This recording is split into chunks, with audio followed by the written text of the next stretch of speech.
What's up, everybody? Mike Worth here. It is day number 4 of our class. Super exciting. I thank you guys for joining us again. Tonight's going to be super exciting. We'll run through what we got going on really quick. So first thing we're going to do is we're going to take a look at your inked drawings, right? So you had the assignment last week to come in this week with really a high quality inked version of one of the 5 symbols that you're working on. And I believe that we sort of, of course, here, it is day number 4 loop of our class. And you were asked to choose the fill method and to make sure that you had good positive, negative features going on in your drawing. So we're going to take a look at those today. And what we want to check today is that these are really ready to be vectorized. So that's going to be what comes up after. We're going to be digging into Illustrator a little bit deeper and starting to look at vectorizing our symbols, right? Taking them from the page and then getting them into the pixel. So that way we have a vectorized, beautiful, printable, ready for prime time symbol that we can successfully post to the Noun Project's website. In the lecture series, we're going to look at a very important and fundamental theorem that goes into graphic design, and that is the Gestalt Principles, a psychological set of principles that help us understand perception, right? And when we put things on the page and we assign a style to something, we're saying stuff, okay? There's sort of some hidden communication in there. And we're going to understand from a fundamental level how humans behave when they are encounter this kind of communication. So that'll be exciting. And then, like we said, we're going to work a little bit in Illustrator. And then we're going to finish the evening like we did last class with a little art history tidbit. And I'm going to introduce you guys to a very special and famous designer who you've never heard of named Susan Kare. And Susan Kare, her real major claim to fame, amongst a lot of things. She's a great brand designer.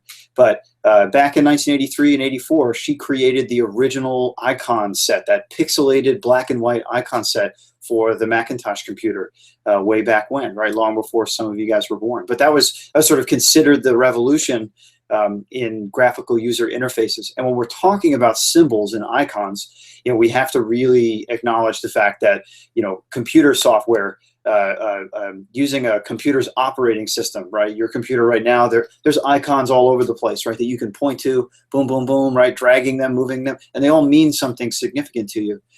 That's how we use computers today through graphical user interfaces.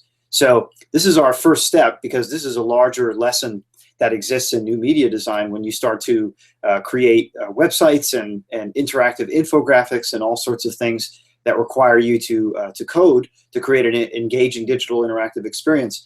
But how do we do that, right? How do you lead people? How do you give them signage and wayfinding and feedback and indicators as to where they need to go in this graphical space? Because nobody knows, right? Nobody's just like, oh yeah, I go there. Every interface is seemingly different. We're getting much more closer to a standard, but having those graphical icons there to tell us what stuff is, right? So quick quiz, right? What's the icon for the thing that deletes your files? Right? Many of you are thinking, oh, well, my trash can, right? Or if you have that version of Windows, you've got the recycling bin.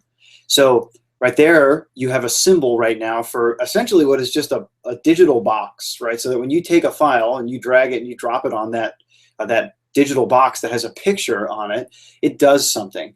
So we want to be able to know what it does ahead of time. Okay, so anyway, we're going to end the night there, and we're going to assign our homework for next week. We're getting really close to sort of being into full production with our symbols. In fact, we're pretty much done with the analog production. We're going to move into the digital production side and really get these ready for prime time. So tonight, we're going to learn about how to work with shapes and how to sort of use shapes to like create new shapes. So we're going to learn a very special palette and tool set called the Pathfinder.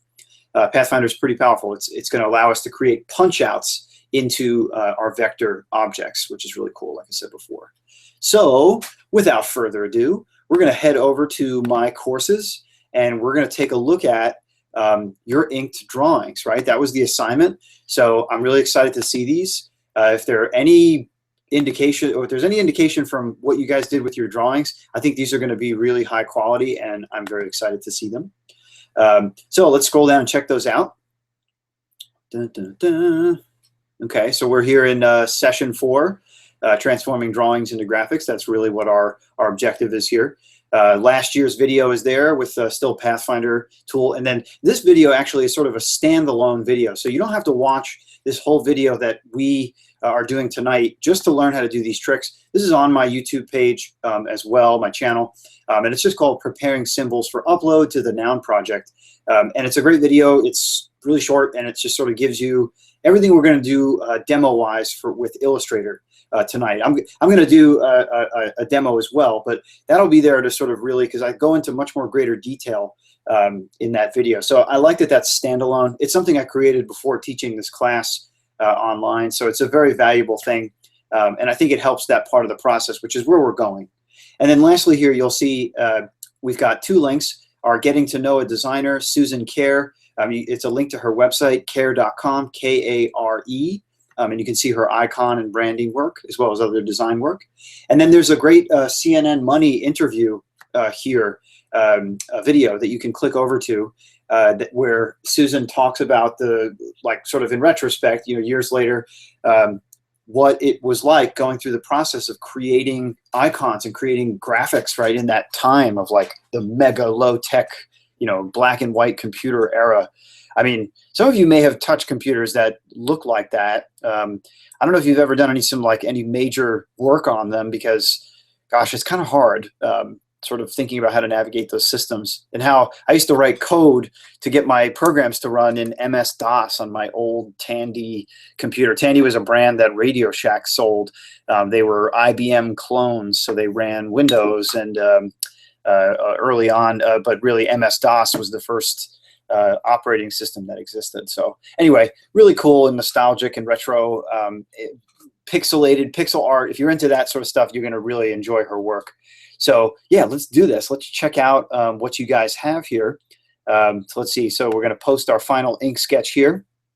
All right. So let's go through these, and we'll do our spoken critique. And then, as always, please, I ask that you guys come back into the forum and then start to give comments to each other, because I think, I'm doing this off the cuff, and I'm one person. There may not be everything that I notice, right? And I'm very focused on this idea of getting you to sort of design a certain way. I'm looking at the way you're using tools. So you guys may have a more of a sort of a connection to the subject matter and the way it feels. And I think that input is really valuable to give your colleagues. So again, share and share alike in this space. I really appreciate that. And of course, it's a part of our participation. So, all right, let's take a quick look. So at the very top, we have Miss Julia Mace. And here are her 5 final sketches. All right, so we're going to get taco neck from Julia. Thanks, Julia. Looks like we've got a, well, I guess it's supposed to say purse, right? Looks like pure. Then we have necklace, scarf, sneaker, and a ring. Cool. All right, so we've got some personal items, perhaps, right? Things in your life. All right, so looking straight away, I think, yeah, you've certainly got the positive, negative aspect going really well. I would say icon number 1, number 3, and potentially number 4, I think are doing that the best. Number 2 and number 5, I think you're sort of on the line of the outline versus fill method. So what I would suggest is you find some areas perhaps to fill. So maybe the band of the ring you fill in, or you can do the diamond and then cut out the diamond lines in white. That's possible. And then this, the necklace, I think those chain links can certainly come together and be great, right? One thing I would say, just as far as your subject matter is concerned, I definitely know what a lot of these are, most of them, right? I think number 2 could be, I know like necklaces are chains, but that kind of looks like maybe just a regular chain, right? We don't have the context or any sort of other information to tell us that it's a necklace. So maybe it needs a pendant, right? Something in the center that's like a, that would look very much like a necklace and not like a chain, right? Unless, of course, you put a padlock, and then, of course, yeah. I know that can be fashionable, but yeah, so I think just at first glance, those would be my fixes. And then, yeah, I really like your sneaker. I think the one thing with that I wanted to comment on was the striping. Is if you're going for the Chuck Taylor Converse sneaker, I like the design. I think it's funky, but I think if you're going for simplification, I would just do that solid black and then have the little Chuck Taylor seal on the ankle be white. and then let the other graphics or the other parts of the line art and the graphics be the way they are. I think that would work just fine. And then one other thing, it's minor, but number one, your purse. I think if you, I know your purse potentially could look exactly like that, but I would, continue to play with positive, negative, because while you've made this image of like an actual purse, right, you want to also think, well, how do I make something that everybody will understand and get? Now, it's not to say that you can't do something that's like a unique style, but you want to have some definitive qualities. So I'd say number one, there's nothing really majorly problematic with it. I wouldn't dismiss it or throw it away. I would actually say, there's some things you could do to tweak just to see and just to test. It's always worth doing that, because you could come up with your best ideas, and you're just like, yeah, you know what, I'll just try that, and then just see how it potentially works. Okay, so Julia, these are really positive. I'm really excited about these. They're clear. I think you've really got a strong connection to working with the positive, negative. The ideas are really good. I think they'll fit in, right? They're pretty common objects, but I think they'll fit in really well, uniquely, because of the style treatment you've given them. So, yay, fantastic. I'm excited about those. So now, right, that you've got this photograph, you've got this feedback with your photograph, you can make these tweaks on your actual drawing. You can redraw them if you wish, but essentially, you've already done what is the next step, which is taking either scanning or photographing or digitizing, right? Digitizing is a key word, your icons, so that you can work on them in Illustrator, right? We need to be able to bring them into the software, like the vector shape sheet, in order to do something with them, right? So, the fact that you're taking these pictures is wonderful, because that's the first step towards digitization, towards getting, your source material, your original stuff in there. And then you can use Illustrator as a production tool, as opposed to just, the place that you're sort of sketching, the creation tool. Okay, cool. So I would make those tweaks. You don't have to go too crazy, but I think your next step, Julia, is you can definitely get on the computer and start to vectorize these. Cool. All right, next we've got Paula. Okay, so we've got our 5 here. Yep, I definitely remember these. Nice. It looks like you took the advice. You really got a nice balance now between the positive, negative. Quite clear, right? I think the things are still resonating really well. Yeah, these are nice and clean, I think, and you've got them all on that sort of front face now, which is really good. I think in your previous sketch, you had some that were on angles, which I appreciate now. They're all flat, right? So your system, your set is going to be quite consistent. So very cool. Yeah, I have very little issue with any of these. I think they're quite simple and quite straight ahead and good to go. I like your ice cream cone. Generally, we see sort of just circles, but I like that they're more oblong. I think that will add a stylistic uniqueness to it that may make people more attracted to what you got. Cool. And then I think one thing with the lighthouse that I would say, I think you need just sort of a little round white shape, circle at the top of it, because I wonder, I get the sort of shine marks, but I wonder, lighthouses have that sort of cone of light that like spins around, right? I wonder, could that be illustrated somehow or some way? I wonder. I think this is a good solution, but I wonder if you could get a little closer to how lighthouses like actually are. That might be my one criticism. Otherwise, I think the castle looks great. The wine bottle's nice. The coat of arms is really solid, right? To get a sort of coat of arms into a simplistic graphical form, that's pretty cool. I think that is like sort of even, right? It's like it's such a medieval thing. To modernize it, I think, is a really interesting approach. So super cool. Good job, Paula. These are on point. You're ready to vectorize as well. Okay, let's see. Abigail. Oh, oi. Okay, Abigail. Are you giving us taco neck? Bubala. But you went all Jewish here, I see. Fabulous. Okay, so we've got the challah bread, right? A mazel tov, a kiddush cup, Shabbat candles, and then shalom in Hebrew. Okay, wonderful. Hey, I think that's great that you've got this whole theme. You're definitely my competition now for Jewish iconography. I love your challah. I think that's superb. I love the sort of knotted bread. I think that's going to really work well. And be a very popular one amongst folks looking for Jewish icons. So the Shabbos candles are really good, solid, right? You got the sort of the little bases and then the candles themselves. The Kiddish Cup, I think, is pretty straightforward. What I would suggest is that you play more positive, negative. Okay. However, one thing that I would say is your Mazel Tov and then your Shalom in Hebrew, they may not accept. I know in the example I showed, and I may have be the exception to the rule. I may have squeaked one by there, but because I put the Aleph in the Torah, I'm not sure they recognize that. So it could just be that they thought it maybe was like a design. But I wonder, because they told me specifically when I did the dreidel that I couldn't put Hebrew letters on it. They didn't want any words or letters in the icons. So that might be problematic. So what I would say is, could you make an icon of Mazel Tov, right? Like it's congratulations, it's good luck, right? It's a lot of things. So I wonder, what could you do that could be a representation of Mazel Tov? Oy, oy, oy. If not, I would maybe consider an alternative. What else? There are plenty of Jewish objects out there that I think would be a lot of fun to do. And then the same thing for Shalom, right? I think we need something else. Maybe do like the Wailing Wall, the Western Wall. Yeah. Well, I'll leave that to you. I think there's a lot of things to choose from, things that you're probably excited about. But those two have to become. I mean, you could try. I just think that Noun Project will say no. I just don't think that they want everything to be pictorial. So cool. All right. Well, anyway, I like your collar again. That's my favorite. But my thing is, I'd love to see you fill this in black and then cut in with white lines. So tonight we're going to learn how to like cut into shapes using other shapes. So there's some freehand tools as well as other tools that cut away.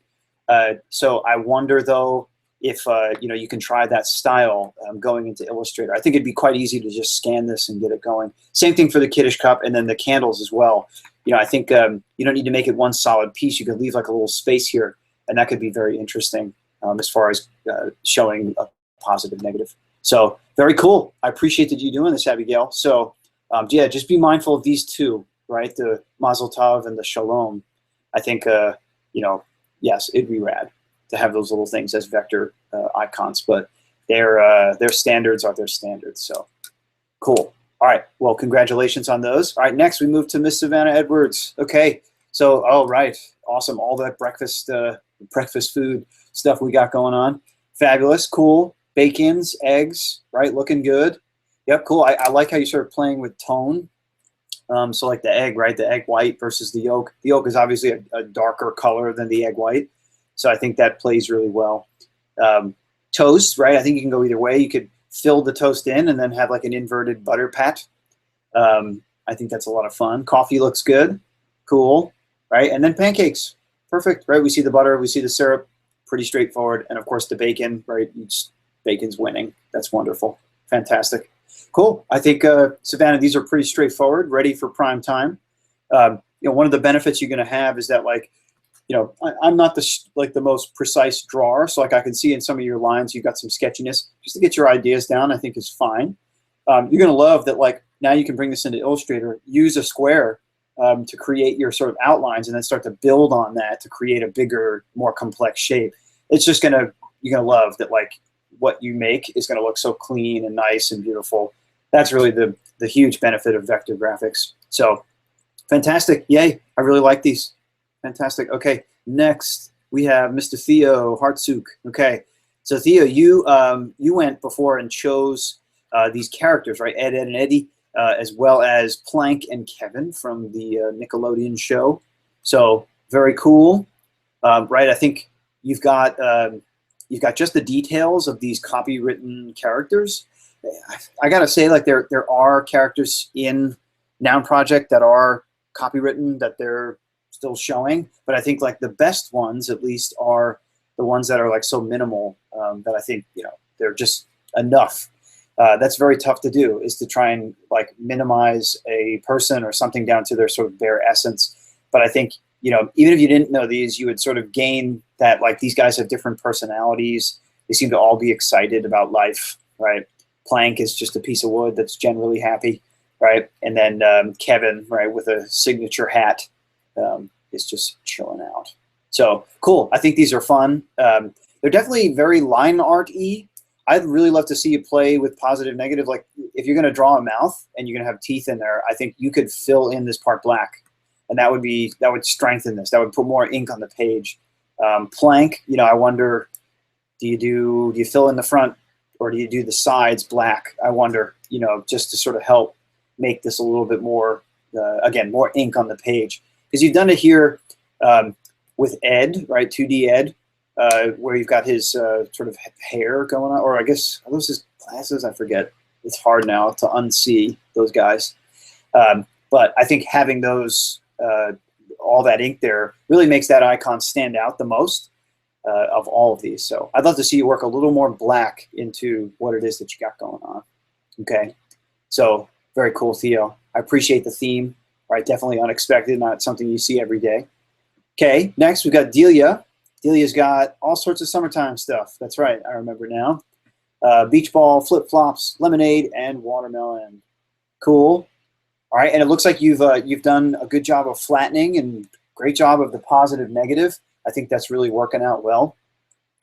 Right, you do have, in this one, you've got a little bit of dimension on the glass. I don't think that's awful. I think it's quite nice, actually, in keeping consistent. But yeah, this is great, the way you're sort of popping out shapes and creating positive, negative line, right? Because it's like, well, how do we deal with that? How can I put something black over something black? Well, we can do this outline method that really helps make that happen. So, and again, we may find that vectorizing helps us make things more simple. So, yeah, I think that that's going to be pretty cool. There's some great techniques that are really easy to get these things going, and it's, yeah, once you see it in action, you're going to appreciate it. Cool, very nice. I like your approach on these. They're real simple, they're fun, but I think you've sort of done little unique things to them to make them yours, which is very cool. So, and I guess you like seeds in your watermelon. That's unfortunate. I love seedless watermelon. So anyway, cool deal. I think, yeah, you're ready for prime time to get these things going. We'll talk a little bit tonight about how you can build some of these. Like glasses are a great thing to work with because we literally could draw half of this and then copy it, paste it, reflect it, and then reconnect it and rejoin the shape into one big shape, and you've got a pair of glasses in half the time of you trying to draw it out, you know, both sides. So cool. Right on. Let's keep moving now to Kelly Dowd. All right, Kelly Dowd. Looks like you got a Sharpie. Absolutely. Yes, I know it's a Sharpie because Sharpie ink is alcohol based and it bleeds. It breaks down paper pulp and it like bleeds. I mean, it's great for that regard, but yeah, it makes your work a little fuzzy sometimes. So, Ms. Kel, go get yourself a pen. I think that like maybe has India ink in it or doesn't use, like, not a Sharpie basically. There's some good pens for inking that I think will make your drawings look cleaner.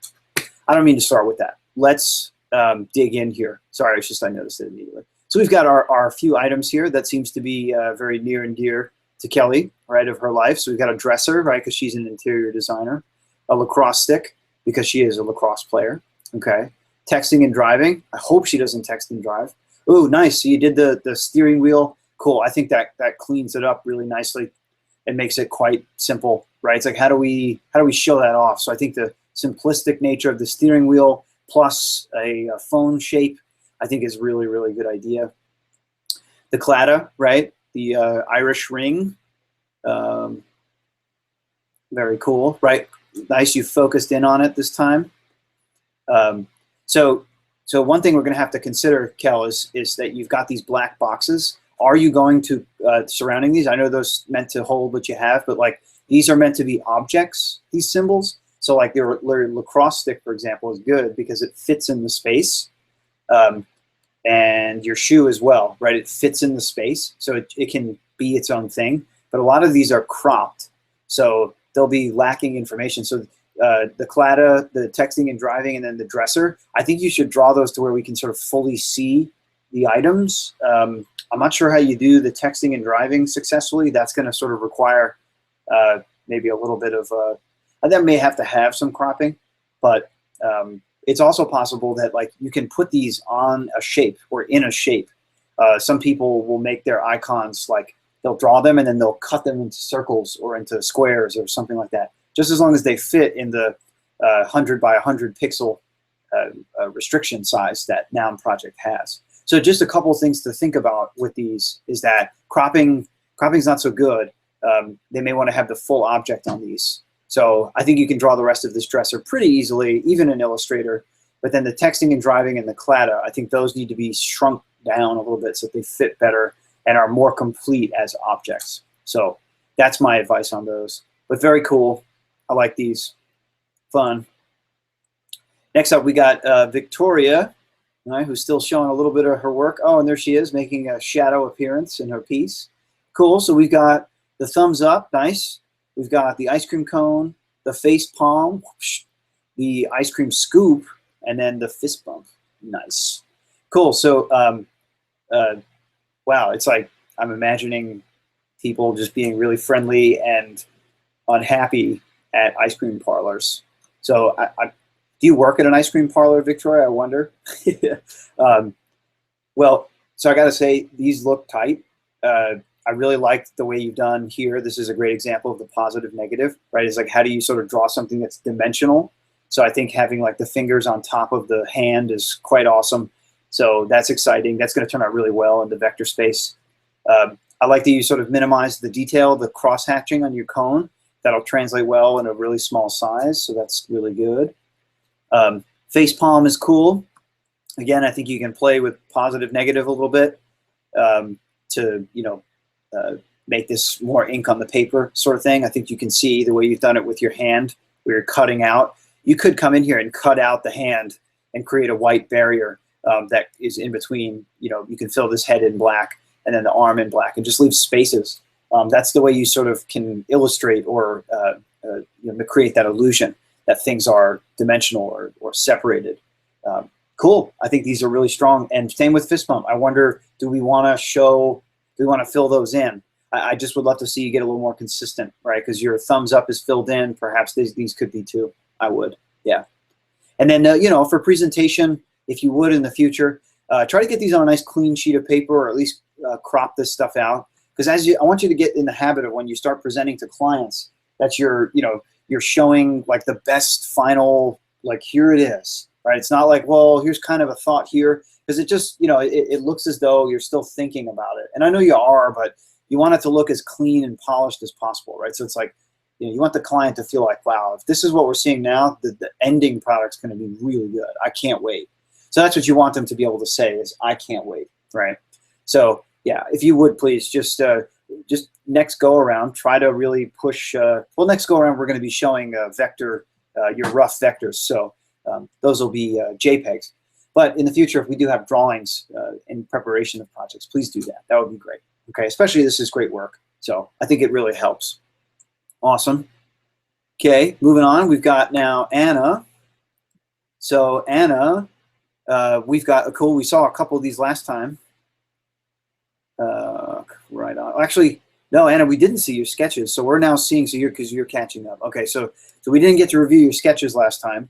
I have looked at them, but these are nice to see. I appreciate the detail that you have in them. One thing to be mindful of is like little sliver details, like on the legs here, might not translate, but like this separation that you have here between the top half of the crab and the bottom, I think will translate really well. So like little tiny details like that is something you would just want to be careful of. Like the straps on the flip-flop, that's really good. We're going to play a little bit with line thickness, I think. I would play a little more with the separation here between the shell parts. I think separation versus sort of like highlight is going to work really well. Palm tree's cool. We can cut into this shape. Coconuts should probably just be one solid white. And then the hatching pattern on the palm, I think we'll need to just make sure it's simple and very clear. Cool. And we got a hibiscus, right? The traditional Hawaiian flower. So the hibiscus has a little bit of a different style. It seems like you've got no outline in there, while you do have outline in some of these other parts where you're trapping like shapes. So the part here of the sandal, the strap, you had to draw an outline on it to trap that shape. Whereas here on the hibiscus, this sort of feels more like a stencil. It feels stylistically different than the rest. So I think you have to decide with your icons, do you want to go with this sort of a stencil style where there aren't really outlines, or do you want to include outline with your solid filled shapes? So I think that's just a question you want to ask yourself and say, is this how I want to go or not? But cool. These got high quality to them. I'm glad you're in that summer theme. Okay, cool. So you're a Hawaiian flower. Yeah, definitely right to hibiscus. Definitely a symbol of Hawaii for sure. So very cool. All right, man, making me want to go on vacation and get out of Charlotte. Right on. All right, next up we have Alfredo. All right, so it says here it was a little bit hard to fill in, but here they are. Okay, right, they're small, of course. So yeah, getting detail is a little tough. Wow, look at that, Doc Martin. That is BA. I love that. That's really going to work out well. One thing we'll have to, of course, play with. I know it's marker, so the ink bleeds, but really is a good balance between positive, negative. So I want to make sure that like your highlights and things that you have going around the boot are as strong as they can be. So that's going to be something I think in our demo that we'll work on. But that's really, you got great detail on that. That's pretty awesome. I wonder, you may have to scale down some detail a little bit, but not much at all. So very cool. All right, you got your dual pistols, right, from Tomb Raider. Pretty cool. Okay, you've got your Lana Del Rey, right, her sort of minimal icon, right, her and her flower glasses. Very nice. And then Magical Girls, right, the moon stick. Very cool, right? We identified that as an anime prop, which I think is going to work really well. And then last, we've got the orchid, right? As Alfredo has said, I wonder, is it the national flower of Venezuela, perhaps? I think I asked that question last time, but maybe you can tell us if that's the fact. But I think it's a really well done flower. You've got a good positive, negative, and I like how this sort of, you've got the surrounding white, and then in the middle you've got the stamen, the pistils, I guess, whatever they're called, in the center of the flower. It's just simple, but it communicates exactly what it is. So right on, my friend. Very cool. I think these are going to translate really well into what we got going on. Fantastic. Okay, and then this is our last one. Yep, this is Jamie. Okay, so Jamie, kudos for posting early. Let's see, so positive, negative style. Yes, we got the 3 ice cubes, which I have yet to learn what that means yet. Suppose maybe you can fill us in. Sorry, not cool here. I apologize. Okay, and then you've got all right, so you tried the deafness, right? Deaf ear, the alternate version. Looks like there's one down here. Okay, cool. That's good. So we'll talk about the merits of each. And then we have the left check mark. Okay. And then the paint can, nice, which is looking much more painterly or paint can-like. And then our log cabin, okay, which does have the 3D, right? You did include the side part of that. Okay, so just, right, again, right, stylistically, you want to make sure that you're consistent across the board. All right, cool. So, all right, so the 3 ice cubes, cool. I think there's good detail on it. I think if you even Googled like ice cube icon, you'll see there's fun graphical ways, even in the positive, negative style, to make stuff look cold or rigid or shiny or whatever. So cool. All right, so the deaf ear. All right, so I like that you have like the sound. All right, so here's what I would say. I think the arrows that you have make it appear as air. Okay, so like I'm speaking from like a comic book reader. Like when you show arrows that are wavy, like lines like that, sine waves, they sort of denote flow. Which I get sound flows, but like sound tends to be more like echoing waves, if that makes sense. So like if you've ever seen an icon for like the Macintosh speaker, like when you raise and lower your volume on your computer, you can even see it on your keyboard. It has these like 3 sound waves. I would actually say that that's probably more of a well understood way of visualizing sound than the flowy lines. However, I like, though, that you've sort of shown that it's either like on the ear or on the sound, okay, part of it. So I got to say, I think looking at it now, I like the on the ear. It's almost saying like, yeah, this doesn't work here. So versus saying like, well, it's not happening. I think like this saying that like sound exists, but it doesn't actually work in the ear. So for me, I think your number 2 alternate on the bottom is the stronger image. I would totally go with that one. I think that's going to be your winner. Fantastic. That's great. You know, it's like symbol like this is going to really mean something, I believe. You know, you should consider, you know, figuring out how the ADA, right? can sort of maybe pick this up or start using it in their graphics package. You know, very helpful to communicate this. Right? We said last time about a senior student, Kristen Ford. She created a symbol set for her senior thesis this past May that had icons for all sorts of disabilities. Right? It's no longer just, well, handicap sums it all up. So cool. I'm glad that this is happening. That has real sort of social effect. Cool. The left-handed check. Yep. I mean, it's a check and it's going left-handed. So right on. Again, I guess I got to look that up. I'm sorry. What the left-handed check means. You're welcome to teach me. I appreciate that. Paint can. Cool. Yeah, right. It's got a little dimension to it. I think that one and the cabin are still holding on to dimension. So, you know, I suppose, you know, you could sort of elect to choose one style over the other. And go that way. You could do a perfectly wonderful log cabin in the style of flat. I think that could work incredibly well. And then same for the paint can, right? You don't need to sort of have that where you can see inside of it. You know, your paint drips, I think, are suffice as far as how that goes. And then you've incorporated some shading, it looks like, on the paint can. So, right, shading, cool, but right, we want to play with more positive, negative. So I wonder how you can do that so that it is sort of more deliberate, like a solid black and white kind of thing, as opposed to sort of what appears to be sketch lines, right? Those little hash marks. I get it, right? Because you're trying to make it appear round, which is fine. But I think you've got the handle, the splatter, right? Those sorts of things. I think it's communicating paint pretty well. So very cool. All right. And then log cabin, I think the shape for you is going to work really well. We should... yeah, in fact, I'm thinking of a few of these that might be good examples to demonstrate for you in Illustrator tonight. So I might, Jamie, if it's okay, take your log cabin, and then we can actually begin that, which I think would be really cool.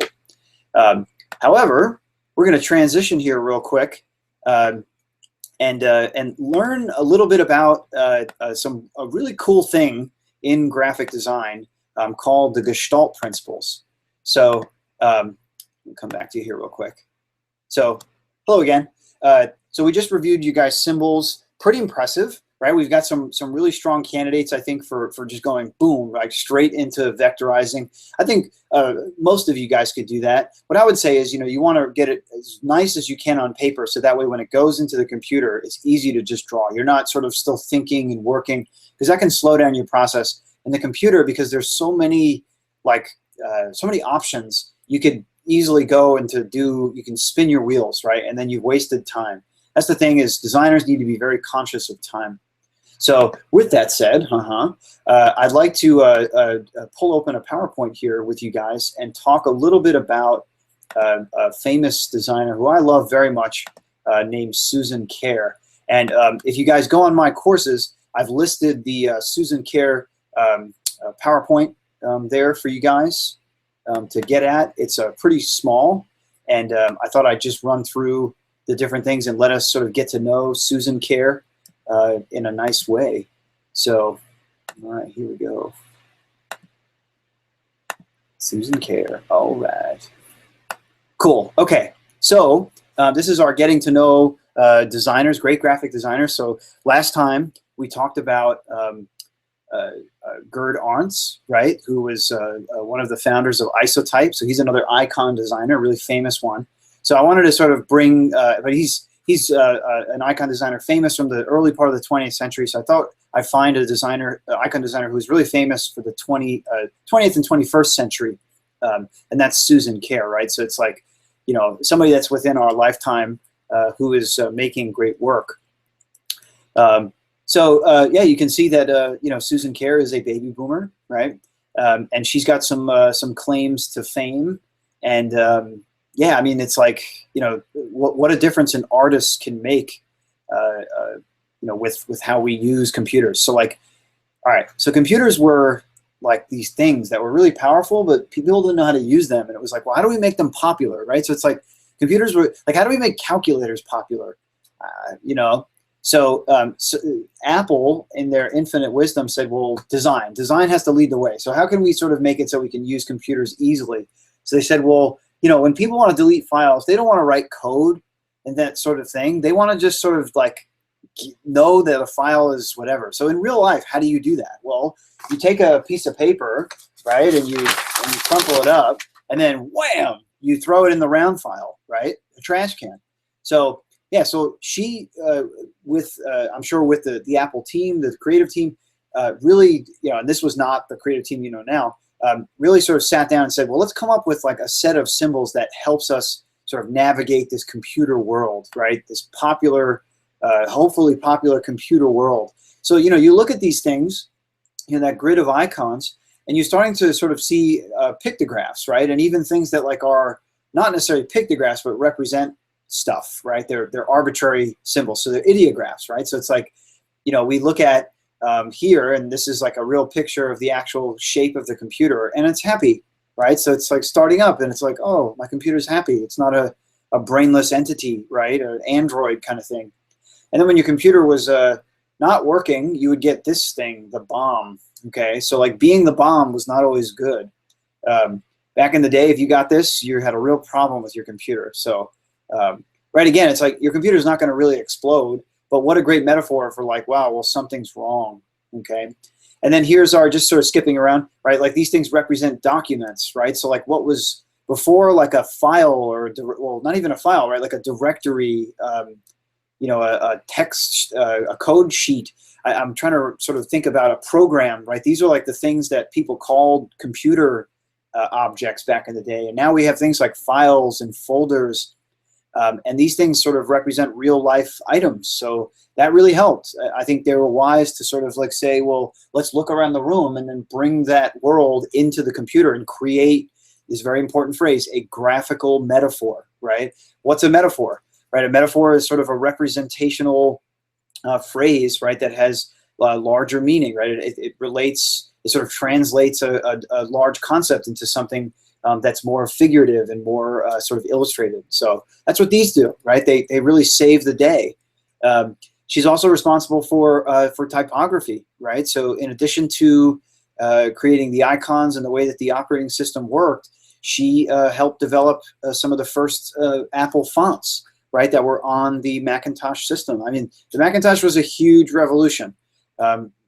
Again, some of us may not have been alive at the time, but like it was major. I mean, like think about when the iPhone came out or the smartphone, right? How that just changed the game. I mean, that's what this did. It was that kind of game-changing moment, and that's why Apple is so famous for all that stuff.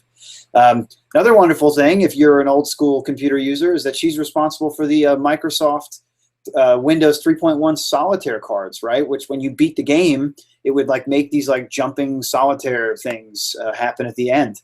So cool, right? I definitely remember that and appreciate that. So, game design, right? So it's not that she's designed the sort of suits and playing cards, but she digitized them. She got them ready for this sort of digital world where, they needed to be low quality, low density graphics. And then additionally, she's made a ton of icons otherwise, right, that we've seen across different operating systems, Windows, OS2, which is IBM, and a few others, right? Apple, right, when the system started to get into color and to sort of be a little more sophisticated graphically as the video cards got stronger, we started the bit depth, the resolution of the screen just started to get stronger and stronger. So, we arrive at like, these vector icons. So these are, when Facebook came out, they hired Susan Kare to create these gift icons. I don't know if you remember when you could like give gifts and stuff.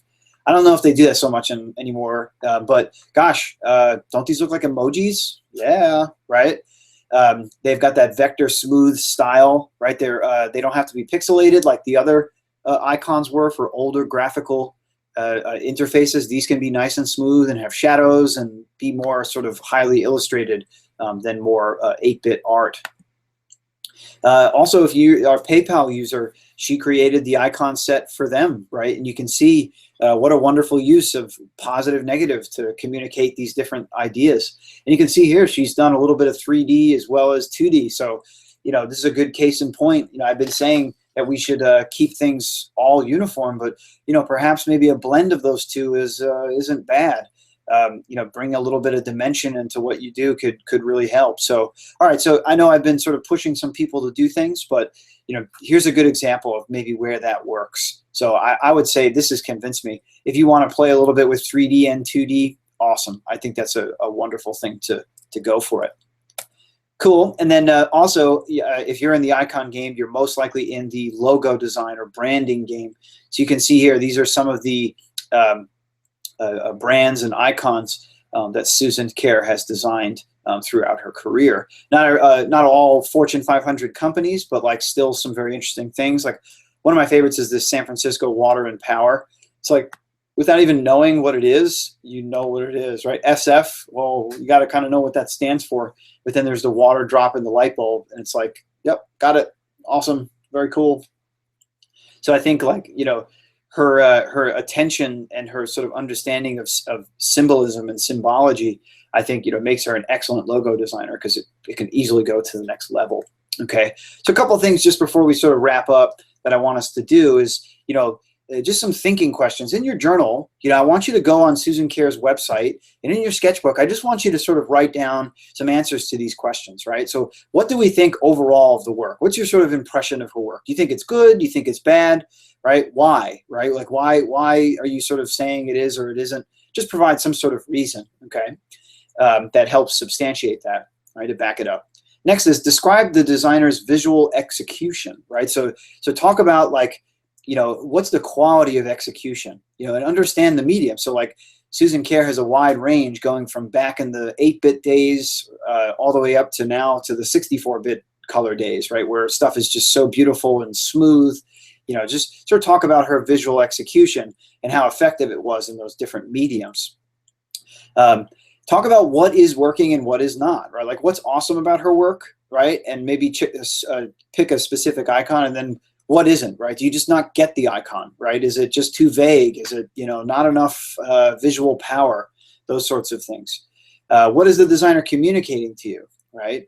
So, talk about what Susan Kare is sort of, she's got a voice in there, right? So like, I want you to try and see if you can isolate that, right? Like if you could sort of like reverse engineer her approach through her work, what do you think she'd be saying, right, about her work that's true and that's she wants you to know and that's positive and working and awesome and exciting and, worth investing in her?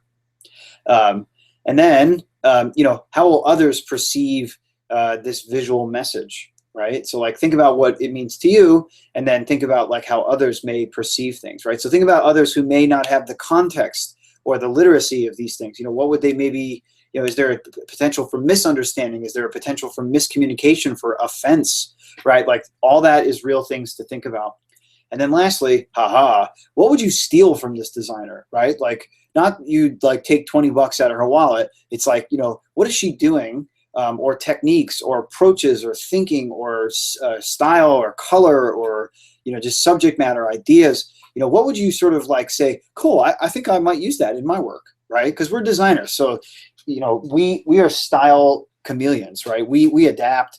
We need to sort of be able to get a quick education in something and then reproduce it very quickly in a precise, high quality way. So again, I'm going to ask you these questions a lot when we start to talk about designers. But if you head over to, one more time, if you head over to my courses, you guys can see where you can go and click right onto Susan Kare's website, and you can see where the different work and stuff that she's got going on. So here, I'm going to jump over to my courses, right? And then here is, boom, okay? Here's Susan Kare's website. So Kare.com. And you can see like she's like constantly updating with brand new stuff, but also showing off her like biggest, latest, and greatest stuff, right? So she's got quite the career. So absolutely, yeah, wow. So it's constantly evolving. I'm very excited. And oh wow, look at these fine art prints. So you can buy these prints. Oh wow, this is so rad. So sorry, I'm geeking hard here. Ooh, wow, those are expensive. But yeah, you can like get these old 8-bit icons and have them on your wall. Oh wow, look at this great stuff. This is so cool. Oh, I would love this. Okay, my birthday's in November, so if you wanted to hook me up, this would be great. 8.5 by 11 edition of 200. Wow, it's $100. Wow, Susan, I love you so much. That's an investment, but might be worth it. I might, yeah, I might go for it.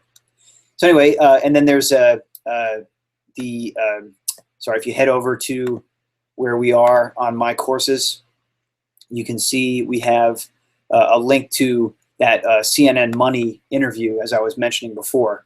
And that's where you can go and see Susan Kare talk about her work and talk about the restraints of the Macintosh back in the day and sort of how that really shaped what it is that's going on. And that link is right here. You can just pop that open and head over to CNN Money for that. So really cool stuff. Great way for you to engage, right? Like, wow, we slipped a little bit of art history, design history in there. But now you have now you're starting to build like a little short list of heroes, right? So it's like, you might be able to say, well, who your favorite artist is, but can you say who your favorite graphic designer is, right? So we've learned about two people who did the work successfully in their careers that we are doing right now, right? And they did them with lesser tools and not as much sort of connection and literacy to information and visual knowledge as we have today. So there's really no excuse for us to not be as brilliant as we should be. So super rad. Okay, so I just wanted to deviate over and take a look at Susan Kare's work for a minute there. So what I thought maybe we'd do now is let's head over to Illustrator, okay, and start the process now of beginning to vectorize our graphics, okay? And as I mentioned, I'm going to, and I'm doing that right now, I'm going to go look at your final sketches, and I'm going to choose a few that I'm going to work on, okay? So just a couple, I think, to help get us started. I really like the log cabin that Jamie has done. So Jamie, I'm on my courses. I'm going to copy your image, okay? And I'm going to open up Illustrator here right now. And let me turn over my screen so you all can see. And we'll do the entire screen just because you need to see all of our, whoa, okay. All right, Illustrator. So I've got Illustrator open, and I'm going to make a new document. And 11 by 8.5, which will be a landscape orientation. Cool. All right, we'll open that up. Fabulous. Okay. And because I've copied the image from the web, I can just paste it. Okay. But you can see it's really huge, so we'll have to shrink it down a little bit. I just did my command minus, right, to shrink. We learned that last week. And then now, if you notice here, I grabbed the corner. I turned on the black arrow, and I grabbed the corner of this image, right? So in addition to having vector graphics, you can have bitmap graphics or images, photos, in your Illustrator document. In fact, we're going to do that when we work on our minimalist movie poster project with textures. So right now, when you click on that sort of object, a picture of a piece of paper, the little handlers, right? The little sort of transformation handlers are showing up around the edge. And if I grab a corner, and then this is a really great technique. If you put your pointer finger on the shift key and then click and drag that corner, you will scale an image with proportion.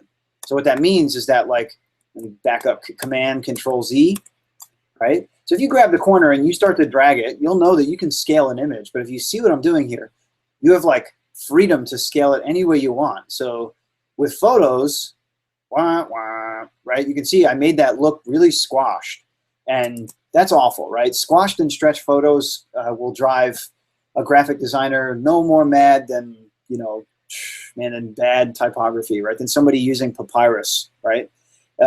Sorry, papyrus lovers. But anyway, so we're going to get rid of that in our life right now. No more squashed and stretched photos ever again, okay? So what we're going to do is shift key, right? So shift key, when you use it for scaling, constrains proportions, right? So proportions are going to be how big the X and the Y are. So again, shift, and then I'm going to roll over the corner to get that sort of dual-headed arrow, and then I'm going to shrink it down.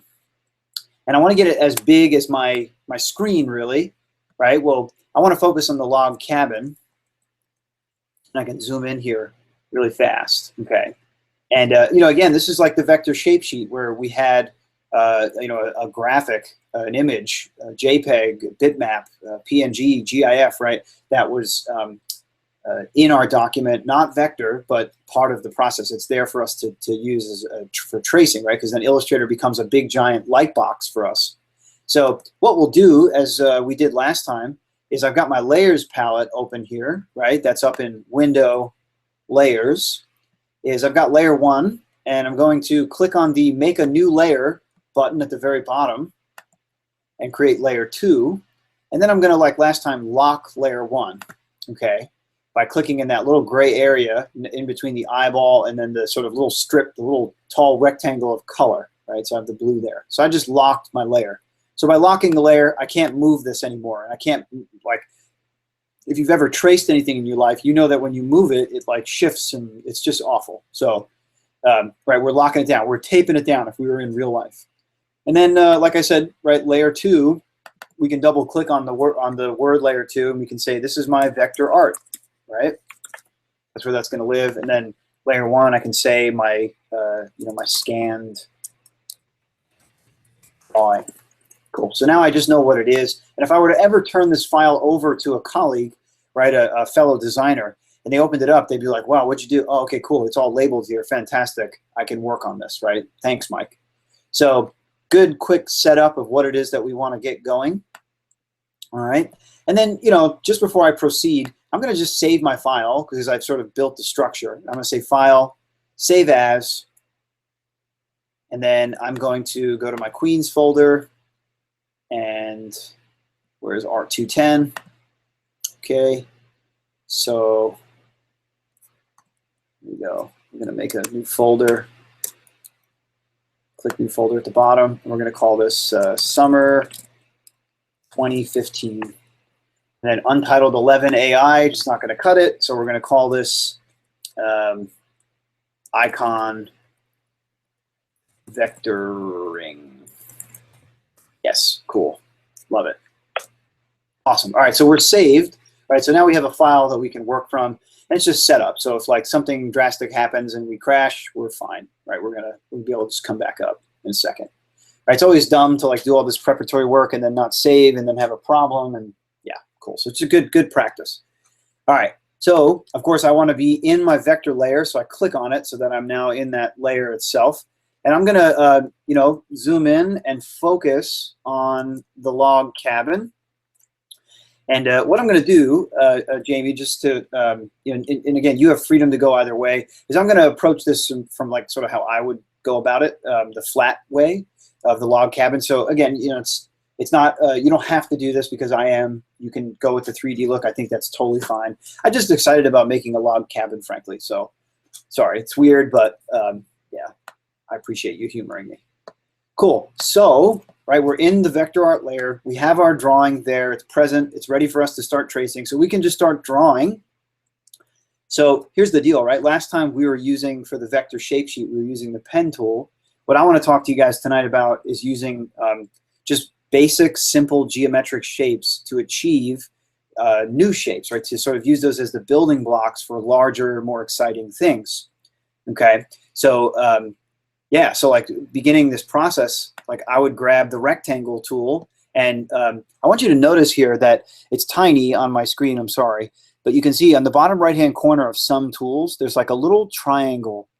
So when you see that in any Adobe product, if you click and hold down that button, that tool icon, what it means is that there are more tools below it, so that you should be using those, right?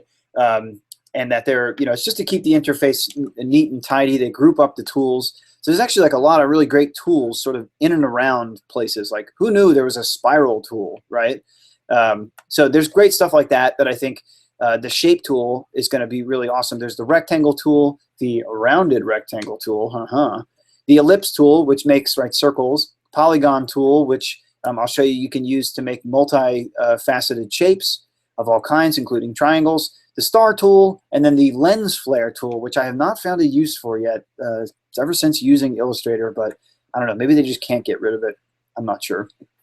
Anyhow, we're going to look at the rectangle tool right quick to get started.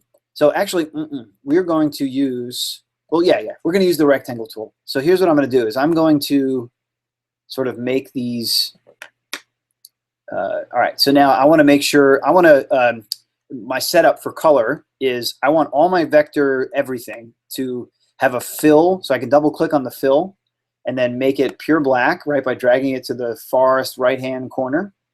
Actually, the that's a bad practice. Let's do this the correct way. The only reason I'm saying this is because Noun Project requires that we have a certain color, a certain kind of black, believe it or not. There's a few ways to make black in the printing world.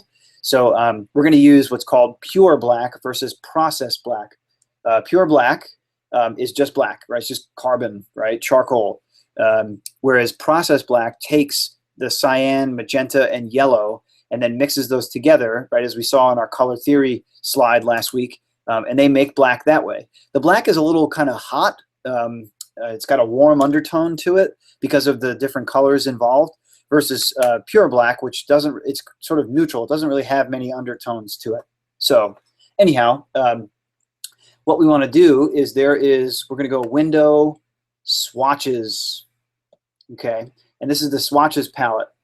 And because we opened up a standard CMYK basic project, we have the basic CMYK palette, which when you roll over has pure black in it, right? Just says black, okay? And we can tell if this is a pure CMYK or a pure K, right, and not CMY, by going to the color sliders. So if there's a menu palette over here that you can access it right here. There's the color palette. You can roll over and you can see it says color CMYK, cyan, magenta, yellow, black. And you can see that cyan, magenta, and yellow are all 0. And then the black, the K, is at 100%. So if you like draw a bunch of shapes or whatever, like I can just put them in here real quick. Yeah, awesome, awesome, awesome. So if I make all those and like, let's say, one is processed black. So right, notice I'm dragging over these sliders and it's still black. It still looks the same. Digitally it does, but when you print it, it's a whole different story. So, I'm going through all this and I'm like, oh, wait a minute, right? I can click on each of my shapes and I can see that it changes the color scheme of it. So let me get rid of these guys real quick. So what you can do is, I start always with the first one. So my first shape, I've purposefully said there's no stroke. So I've turned the stroke off, right, by clicking on the lower right-hand color chip that has just the outline, and then clicking on this button that has it's a white square with a red slash. It means none. So that gets rid of the stroke, and then having just a fill, which is exactly what we're looking for.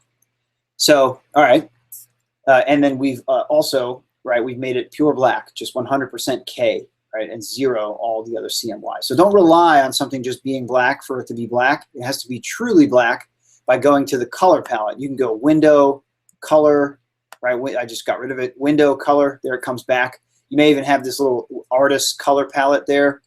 And then the other tool we looked at, palette, was Swatches. That in fact has black there, right? So if I click that black, I know confidently, yep, it's that 100% K. Cool, okay. So, all right, so here we go. So here's what I'm gonna do now is I'm actually going to, I'm gonna sort of illustrate this in a style that uses that spacing method as I talked about. So here you've got like actual spaces in what it is that you got going on. So what I'm going to do is I'm going to go up to where it says Edit, Copy, okay, with my shape selected, and then I'm going to do Edit, Paste in Front, okay. And what that does is that's going to take my shape and then paste an exact copy right on top of the previous shape. And it doesn't look like anything happened, but watch what I do is I'm going to actually drag this down. And you can see that I now have a second shape that just sort of put itself on top of what it was that I was doing, okay? So what I want to do here is I'm going to do Copy, Edit, Paste in Front, which we now learn is Command F. So you do Command C, Command F, okay? And then I'm going to start to drag this down. And while I'm dragging it, I'm going to hold the Shift key. Okay, this Shift key is magic for sort of keeping things aligned and proportioned.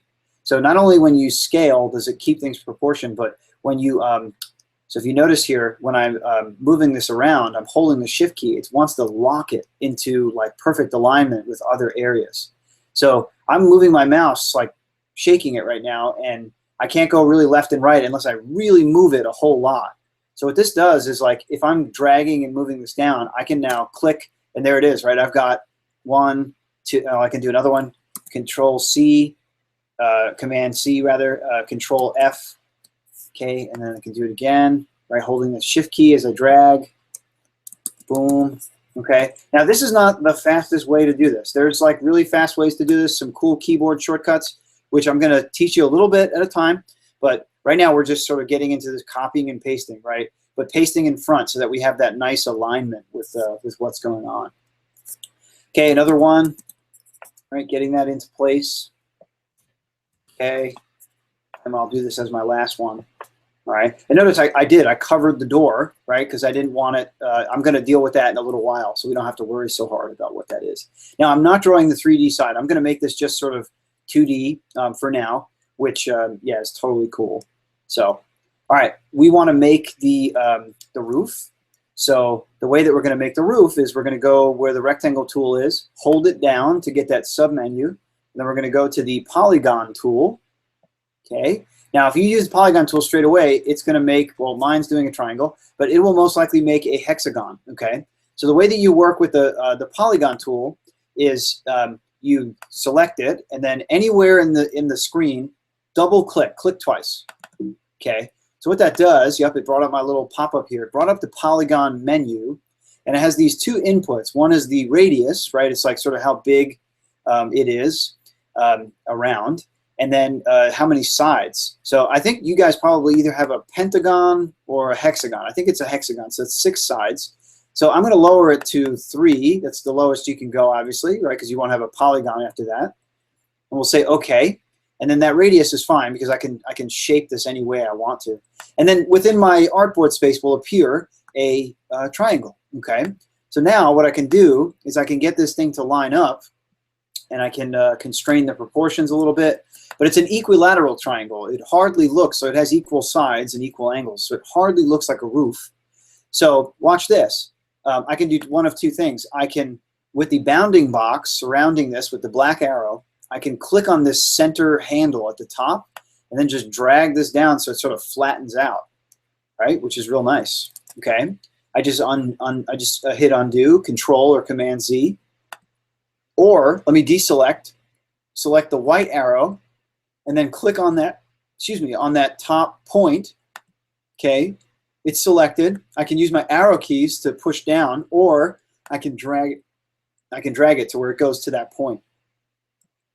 So both are very flexible ways of doing this, right? We can manipulate this via points, or we can manipulate it via a transform tool with the black arrow. So 2 great ways to go about this, right?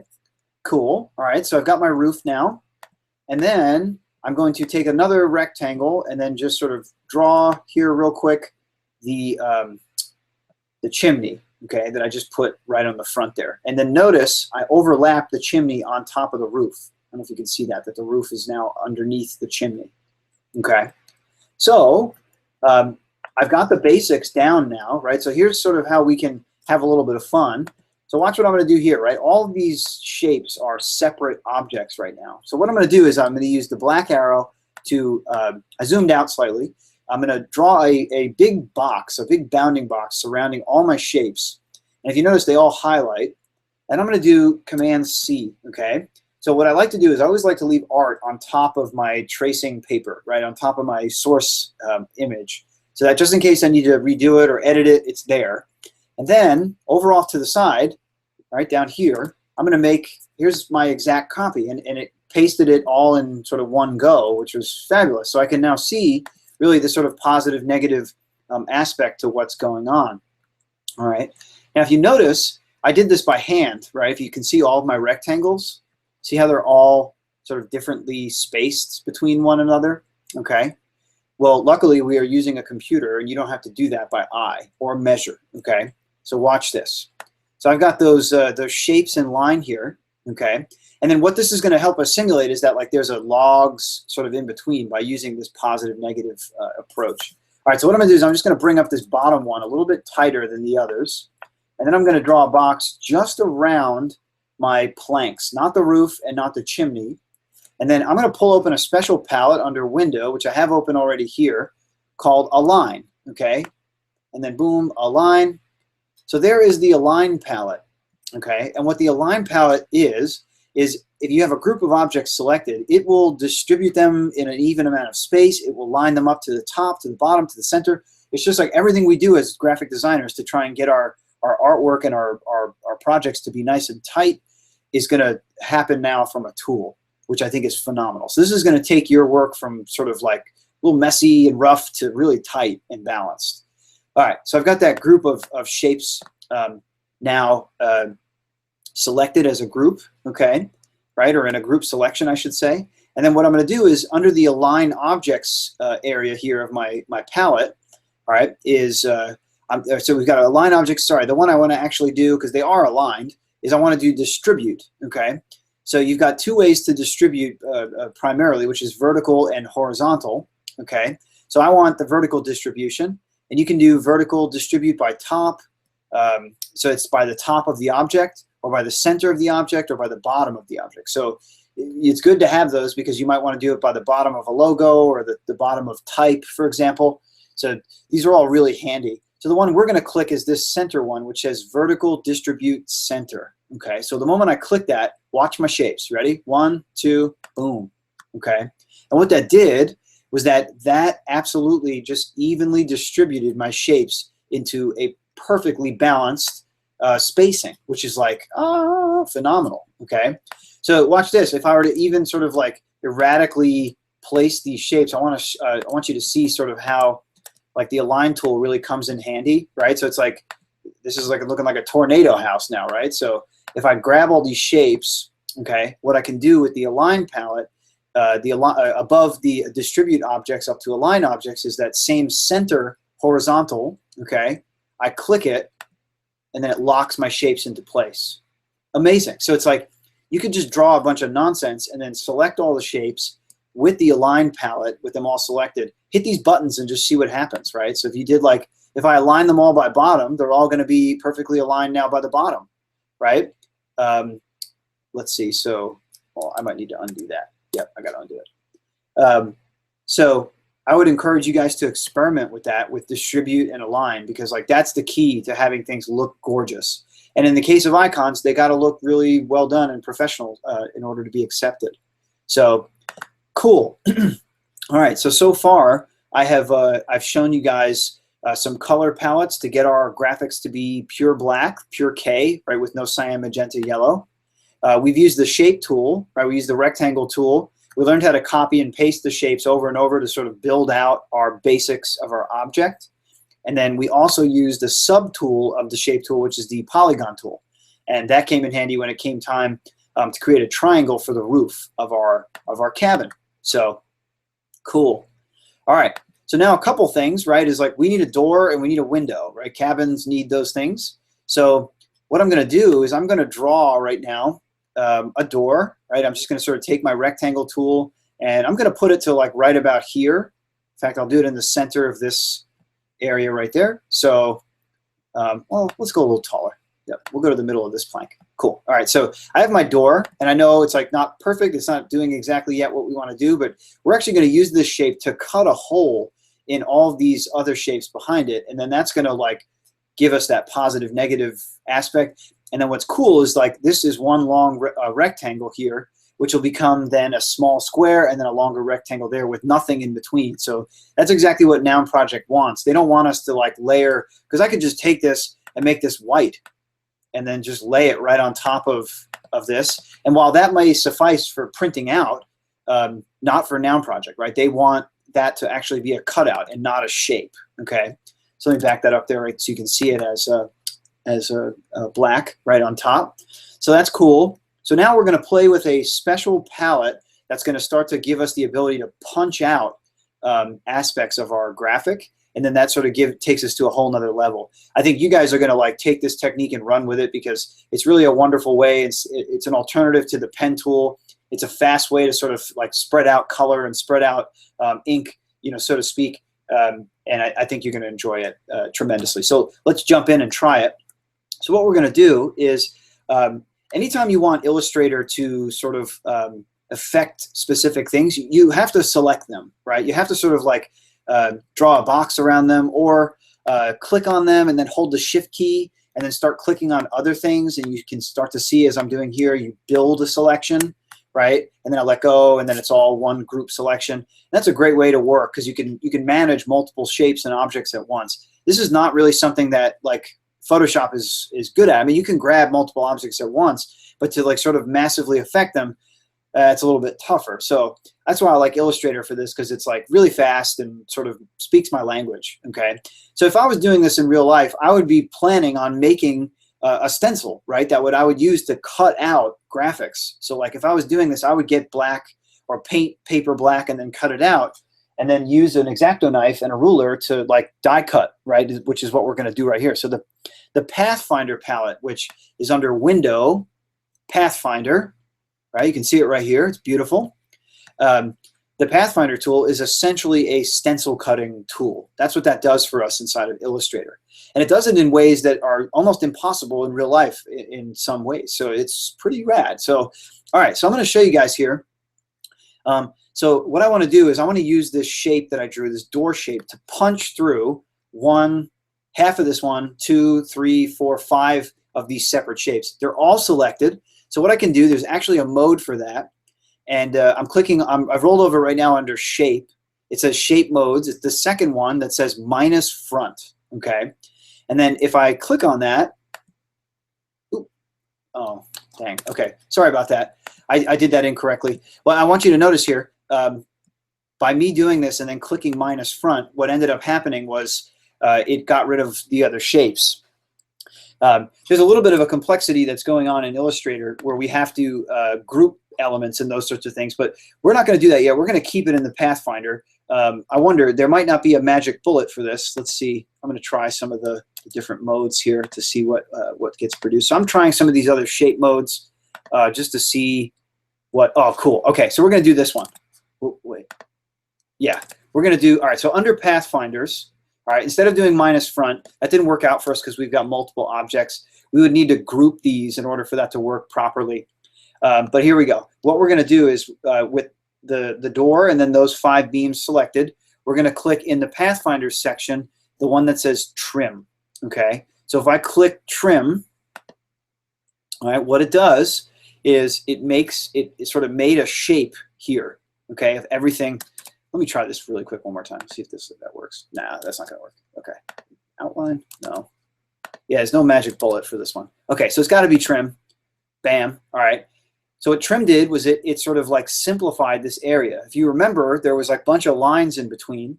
And what this lets us do now is watch. I'm going to take the white arrow after using the trim Pathfinder tool. I'm going to deselect, right, so that nothing is selected. And then with the white arrow, I'm going to click on the inside of that black shape now that's sort of carved out all those different pieces. And I'm just going to hit delete. I'm not going to use the black arrow, folks. I'm going to use the white arrow because I'm direct selecting. Right? If I use the black arrow, notice it selects everything that's going on here because Illustrator made a group, okay, which is a special arrangement of objects. So we're going to use deselect, white arrow, click on it, and then deselect, or hit delete, okay? And if you notice, pow, I punched it out, right? I got rid of that, those things. So now it looks like we've got a proper door on our log cabin. All right, I'm excited, okay? Let's keep practicing. Let's try using a square here, and let's make a window. Okay, well, I guess we'll make a rectangle. All right, notice I'm trying to keep this lined up with the door frame, the top of the door frame in that. I did it by eye, but if you wanted to draw those 2 objects early on and then do a line, that's great. I just think, anytime you can do a line is helpful. And then we're going to do the same deal. Okay, we're going to make a group selection. Okay, and then do that trim mode. Okay, notice it like sort of carves out that area in one fell swoop. Direct selection tool, white arrow. Deselect anywhere around our artboard where there's no graphics. And then click on the inside of the window shape. Shazam. Okay, so cool. So like in a graphical pattern, right, which was these sort of repeating shapes, I was able to cut these new shapes, which completely changes the game, right? This is like so cool. This allows us now to play with positive, negative in a way that's a lot of fun, okay? Now, the chimney and roof is going to be the last thing that I show you guys here. And I'm going to talk to you about like separations and as far as shapes go and how you can create the illusion of like shading and depth and all those things. So if you notice, right, like I don't have connecting lines between the logs, but does it matter, right, is really the question, right? If I back up, does that still look like a house? It does to me, okay?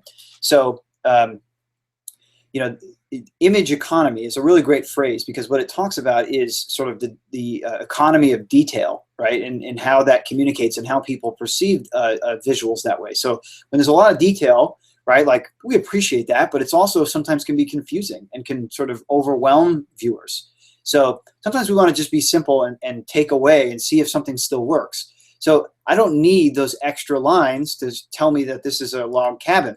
In fact, I can use positive, negative shapes to imply that there is line, right? So there's a break in the continuation, but our eyes go through those things in a very interesting way. So yeah, pretty cool. All right, so what we're going to do is we're going to take the chimney here and our roof, and we're going to break this into like two pieces, and we're going to put a nice clean sort of white line in between the chimney and there, and it's going to look like the chimney's sort of really on the roof, okay, which is really nice. So, all right, so here's what we're going to do. We're going to select those two objects, okay, and then what we're going to do is we're going to use this one that says divide, okay. Or let's see what trim does. No, let's just do divide. Okay. All right. So the divide one, bam. All right. We turn it on. And what divide does is it, you can see, is that it made a new shape from where the intersection of the triangle and the rectangle. So it made this sort of like, I guess that's a parallelogram. It's some four-sided crazy thing. But in fact, it does exist now. Now, the reason we did this is not to get that shape, which is sort of a unused byproduct, right, of this process. But watch, I'm going to take the white arrow, click on now this new shape that is made of the chimney, and I'm going to use my arrow key, or you can drag it and go tap, tap. What that did right there was that created now a space between the roof and there, and it made this perfect line. I didn't have to draw that. I didn't have to make these lines match perfectly with the pen tool or whatever. It just was like no sweat, okay? So this is a really great way to make these kinds of images, because it's, you need simplification, you need illustration, right, where something is simplified. So doing it this way is awesome, right? It really sort of makes the process really easy. So there you can see, right, we've now got all these sort of different wonderful separate things going on, right, in our happy icon. All right, and cool, right? So we've now created one icon based off of what it is that you guys have going on, and we were able to use the positive negative effect, right, very effectively. So sorry, so yeah, so right, a lot of ground covered here. As far as using shapes, using Illustrator to create what it is that we have going on now. So cool, I like that example. I think that was a fun one. Let's see if we can find, oh, I want to do the sunglasses, okay, because that's going to teach us about doing drawing half and then bilaterally reflecting the image after the fact. So that's going to be really cool. So let's see, somebody had sunglasses. Let's see if I can find it.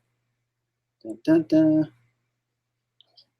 Dun, dun, dun. Okay, here we go. And the sunglasses are Delia. Okay. All right, so Delia, we're going to take your sunglasses here. So I'm going to copy this image from our page, okay, and return to Illustrator. All right, I'm going to unlock my art layer now. All right, and I'm just going to move this stuff over for a moment off to the side. What's nice about Illustrator is you get the, oop, I dragged it onto the palette by accident, is you get the artboard or the artboard space where you're doing your work, and then you have this sort of like area around it for scrap. Like I like to put sometimes extra vector graphics around, or another version of type or something. Just a nice sort of thinking space that goes on around the area that you're working in. So I'm going to bring in now the next piece of artwork, right, that I can get my sketches from. So there it is, right, our sunglasses. And the sunglasses is a lot of fun to do. Let's lock it, okay? Because it's a good opportunity now for me to teach you guys how to do the symmetry, the bilateral symmetry effect right? Because you look at eyeglasses and they're basically a mirror reflection of one another. So we should draw it that way to get the maximum perfection, right, out of it is what we got going on. So with this one, we'll use the pen tool, but we're going to talk about taking shapes and then combining them into one shape, again, using the Pathfinder tool. So we're going to have at it. Pen tool loaded up here. All right, using shapes is not going to be really easy for us here. So we're going to just go for it with the pen tool. So I'm going to start here because I'm going to start here in the bridge where your nose goes of the glasses and then end here. And then we're going to take that half and then, like I said, reflect it and then combine it. So here we go. All right. So we'll start there. And then we're just going to sort of click and drag to get our wonderful smooth vector lines. Right. We've got, these are some Wayfarer glasses. So we're excited about being hip. Okay. I'm creating some angles here. Yep. I think I can do this like this. Oh yeah. Beautiful. Okay, beautiful again, and then sweet. Okay, so I'm going to stop there, right? I went to the black arrow, and then I clicked and clicked again to deselect. That's the thing that sort of allows me to, stop drawing with the pen tool without sort of getting crazy. I know it wants to keep drawing. It sort of keeps showing your pen tool off and around. Don't worry about that. As long as you go to the black arrow and then click somewhere else around, it will sort of end the drawing mode. Okay, so I think what we'll do is we're going to do the pre-work. We're going to sort of create the glasses lens on the inside and cut it out, and then we'll do the reflection. So we're going to do some of that stuff early on here. Hope you guys are ready. So, okay. Sweet. Okay, so remember, like last time, as I'm drawing, notice that the shape filled in, and that's cool, but I need to be able to now see the lens of the glasses underneath. So if you remember from last time, I know a couple folks had issues with this, but let's make sure we get it, is we have a fill but no stroke. So what I'm going to do is I'm going to click this two-headed arrow, and it says swap fill and stroke, or Shift X. So if I click that, it turns my vector line into a thick black outline now, but it allows me to see through the shape and see the lens part. Okay, so that's cool. So I'm going to deselect, and then now I'm going to draw the lens. Okay, as best I can. I'm going to do this kind of fast, so quick and easy. All right, coming back around. Cool. Okay. All right. So now showing you sort of the power of working with multiple graphic objects. I deselected after completing the shape, and then I selected now both the outline of the frame and then the inline of the glasses part there. So I can at the same time now swap the fill and stroke, and now they go back to both being filled but not stroked objects. And then I'm going to punch a hole straight in. This is the wonderful, nice and easy tool. So because we have just one object and another object to cut through, we can use the very simple shape mode. Pathfinders are for more complicated. Last time we had 4 shapes that we needed to cut into at once. This is just one. So we can just use this very simple minus front option in the Pathfinder under shape mode. It's the second button from the left at the top. So if I click that, pow, it just, you can see it cut a hole straight into the glasses. Which now makes a shape, straight into, what it is that I got going on. Okay. However, let me back up here for a second. It looks like we've got filled lenses here. So what I'm going to do, this is a little trick. I'm going to, before I do that again, I just backed up. I did Control Z to undo it. I'm going to just copy that inner lens right there, Command C, and just keep it in my clipboard, right? I'm not even going to paste it yet. And then select both objects, deselect, reselect both objects with the bounding box, minus front. Ka-cha. Okay, cool. All right, so watch what I'm going to do now. I'm going to do, because remember, we have that glasses object saved in the clipboard. We're going to use it again, though, now, but not as a cutting object, but as a graphical object. So we're going to do Command F, which is paste in front. So it's going to basically take where we just copied that lens and paste it right in front. So watch this, Command F. All right, so put it back. And then what I'm going to do is, remember when we talked before about holding the shift key for scaling, that creates a proportionate scale? Well, right now, it would be so cool if I could just somehow scale from the center as opposed to from the side. Because watch this. If I scale this way, right, that's cool, but it's like, then I got to center this again, and that's like a little wonky, and I'm not really getting it perfectly. So watch this. If I hold Shift and Option keys at the same time, and then now roll over, be very careful to roll over the corner to get it perfect, you can center scale. Okay, ooh, look at that, center scale. Ooh, all right, look at that. So we got that nice groove cut in there. Perfect, right? It's a perfect shape that we just pasted again and shrunk slightly, and now it gives us that dark lens sort of over the, in the space. So I really like how you did that positive negative approach. That's how you can solve it. You don't have to go in there and cut that out. You can like punch out the initial shape, paste it again, and then center scale with the Shift and Alt, right, on Windows, and Shift and Option on the Mac. And then grab one of the corners. You can go as small as you want or as big as you want, but it will always be from the center as opposed to from the corner, which then requires you to reposition your graphic after, which just leaves more room for failure, more room for error. Okay. Awesome. Okay, so we've created the outer shape. We punched a hole in it with the Pathfinder using -front, and then just copying and then pasting the shape again after we do the Pathfinder, and then doing center scale by doing Shift and Option on one of the corners, right? Holding Shift and Option and then dragging one of the corners allows us to center our graphical object from the center point that it has. Incredibly helpful for us right here. We didn't have to align it. We didn't have to do anything that was extra, right? So super rad. Okay, now the fun part. We're going to take our all of our objects that we've now just created, okay, and I'm going to teach you another really groovy keyboard shortcut, all right? So rather than like cutting and pasting this time, what we're going to do is I want you to put your finger on the Option key, all right, and roll over your object. And I want you to see something that when you touch the Option key and let it go, what happens? Do you see that? I'm getting that extra little white arrow.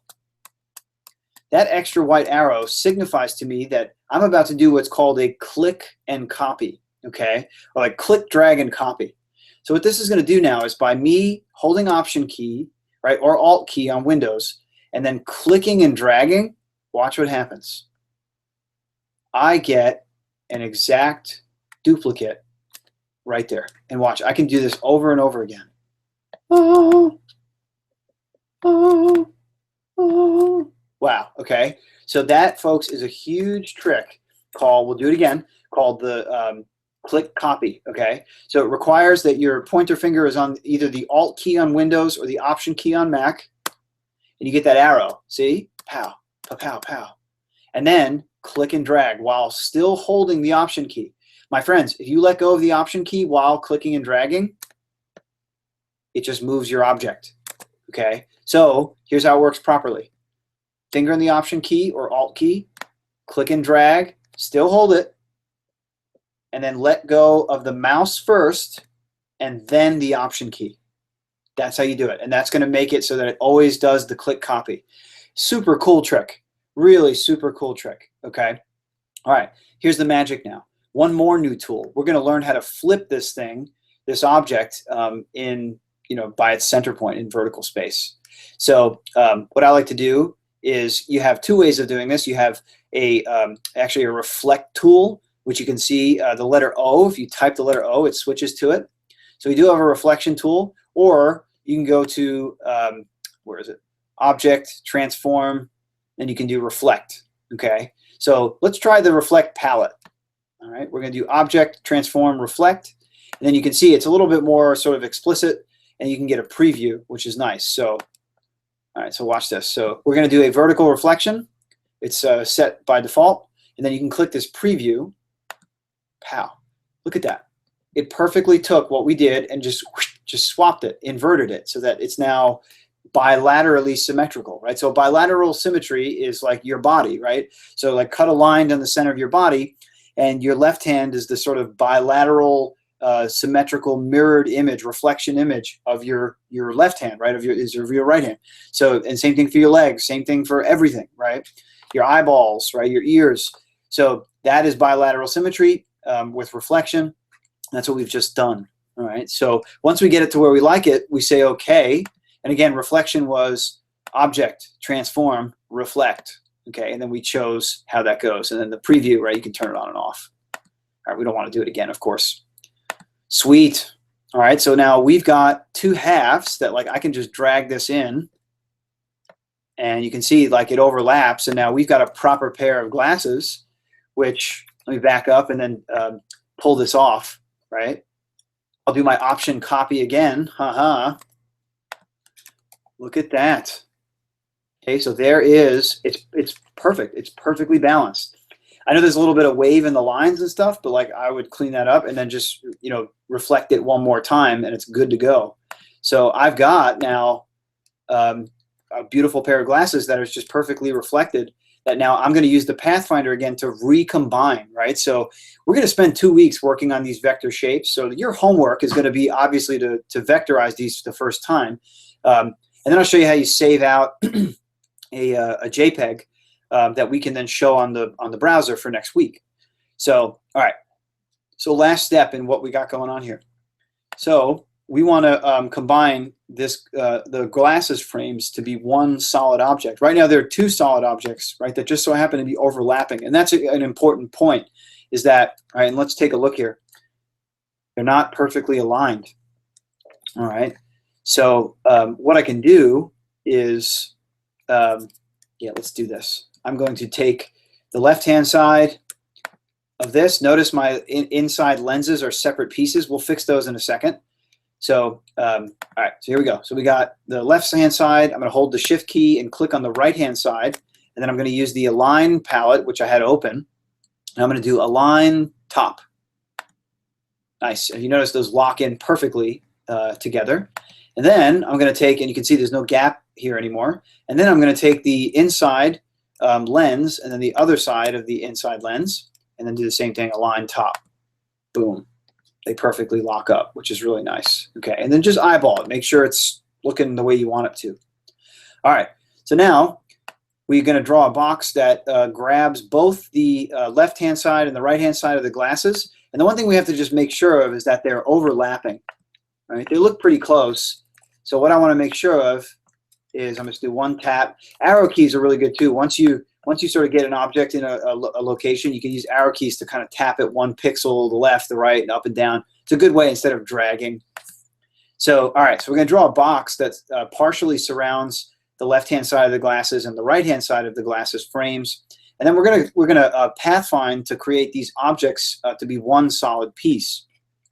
So I'm going to go back to my Pathfinder palette, and I'm going to click this first one, which is the Unite shape mode. Okay. And what that's going to do is that's going to like basically just make these paths continuous and one solid object. Okay, so watch. Bam. Notice that line in the center goes away. And this is what Noun Project wants us to do, is they want us to make the shapes really simple. Okay, you'll see in the video, the preparing symbols for the Noun Project video, where I'll cover the different aspects of the sign-up process for Noun Project, where when you submit shapes, they'll tell you like what it is that they need. So one of the things that they want you to do is to not have stacked shapes, but to have unified shapes. So like they wouldn't want us to have this in two separate pieces. They'd want us to combine it into one simple object. Okay, and that's fine, right? That's good Adobe Illustrator, right? That's good vector graphic design. So I think you know, if you're looking for sort of application and benefit, that's it, right? Is that like it makes life easy for all of us. Cool. So we've got now some glasses, right, as well as a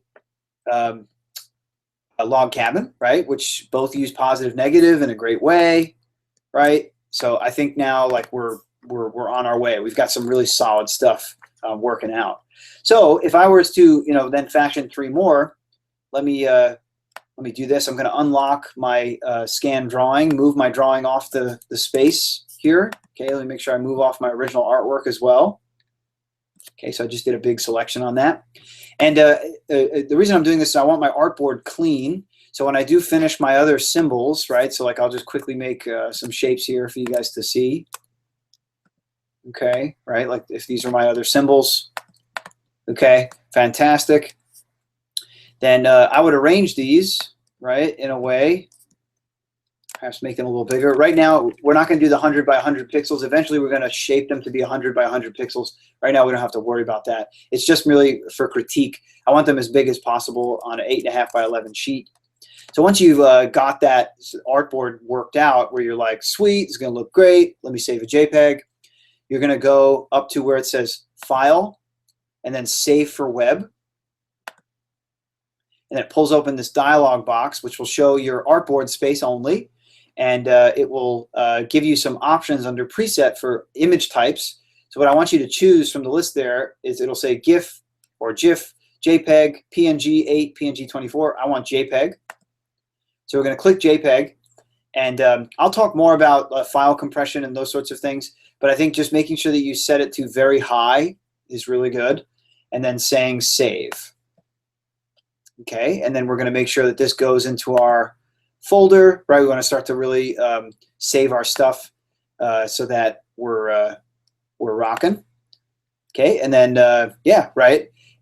We have icon vectoring, and we'll say save, and then it now has saved our optimized file, and we're going to do Command S, and then find that JPEG on your in your folder, and then please upload that for next week to the forum. Okay, so I'll make a forum for you guys to upload your icons. This is where we're at in the process, right? We're going now to the digitization, vectorization stage where we're taking our drawings, right, and then making them now into solid vector graphics that have 100% black, right? That's really good. You know, even looking at this now, right, like looking back, these items are grouped. I'm going to go object ungroup. I'll talk a little bit more about that next class. But you know, because I did this funky cutting, I want to make sure that this roof is solid again. I can use the Pathfinder just to sort of rejoin those. All right. Oh, unless it's separated too much. Let's see. Oh, perfect. There it is. All right. It's all one shape again. One happy family. Loving it. So go ahead, guys. Give us your first crack at vectorizing these. We're going to have more feedback next time at making these things look beautiful, right? Remember, we covered a ton of tools, using shapes first. If you got to use pen tool for more organic things like we did here, that's great. Then thinking of shapes as ways to cut into other shapes to sort of create more interesting, exciting things. We used reflection, we used click copy, we used the line tool. We used the shape modes as well as Pathfinder mode. Man, center scale, this has been a huge video. So many great Illustrator tricks and techniques. I would suggest, you know, just go back and just sort of check those again. Make sure you really get those solid, okay? But guys, you have a job ahead of you this week, and it's to vectorize all of your graphics. So I'm sure you're going to run into little snags here and there, issues with getting the graphics going. But what I'm going to ask for in the next go around after next week is that you guys go through the process of really refining your graphics, making sure they're ready for Noun Project, and then I'm going to have you send me your Illustrator documents, and that way I can look inside and see how you've prepared your graphics, as opposed to because I can roll over and see all these little vector lines and everything, as opposed to just a flat image going, oh, nice job. That'll really let me see under the hood how you've accomplished what it is that you're trying to do. Okay. All right, so last thing, I've sort of switched it up here. We're going to talk a little bit about Gestalt theory, okay, and the Gestalt principles of perception, okay, and really in design. This is a really exciting sort of, once you understand this, you're going to be like, whoa, I had no idea, because Gestalt principles are really these sort of rules, and I use rules loosely. They're not real rules. They're sort of guidelines. And there's this great, I got these imagery here from Spokane Falls University and their graphic design department. They have this wonderful lecture that I've taken some of the images from, given them credit, of course. But let's get into it, okay? So let's talk about the Gestalt rules of perception, right? And how we can sort of use these things with what it is that we got going on. So a quick history, right? Gestalt means in German, the unified whole, okay? So it refers to the theories of perception that were done in the 20s. So even like during the time of Gerd Arndt's, right, and isotype, that's what this was going on. So imagine like a psychological theory about this was coming out and really sort of like like, whoa, this is so exciting. Okay.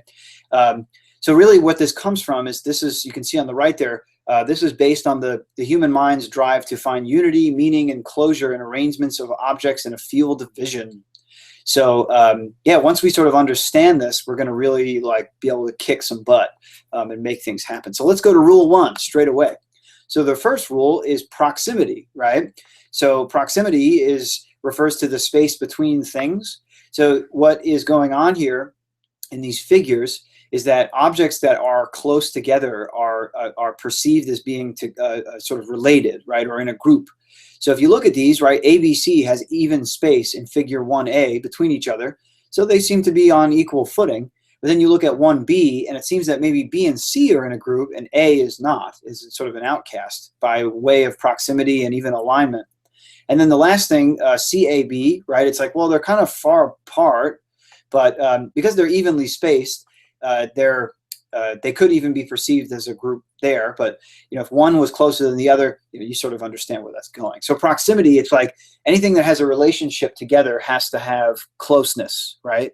Things that are far away are perceived as not related, right, or as distant. So let's look at some examples here. You can sort of see, right, in these two groups of squares, right, just sort of the harmony, the relationship that's going on, how sort of now a unity has occurred, or the perception of one group or of a whole is now happening, right? Well, this looks more like static, sort of like bugs flying around, right, that sort of thing.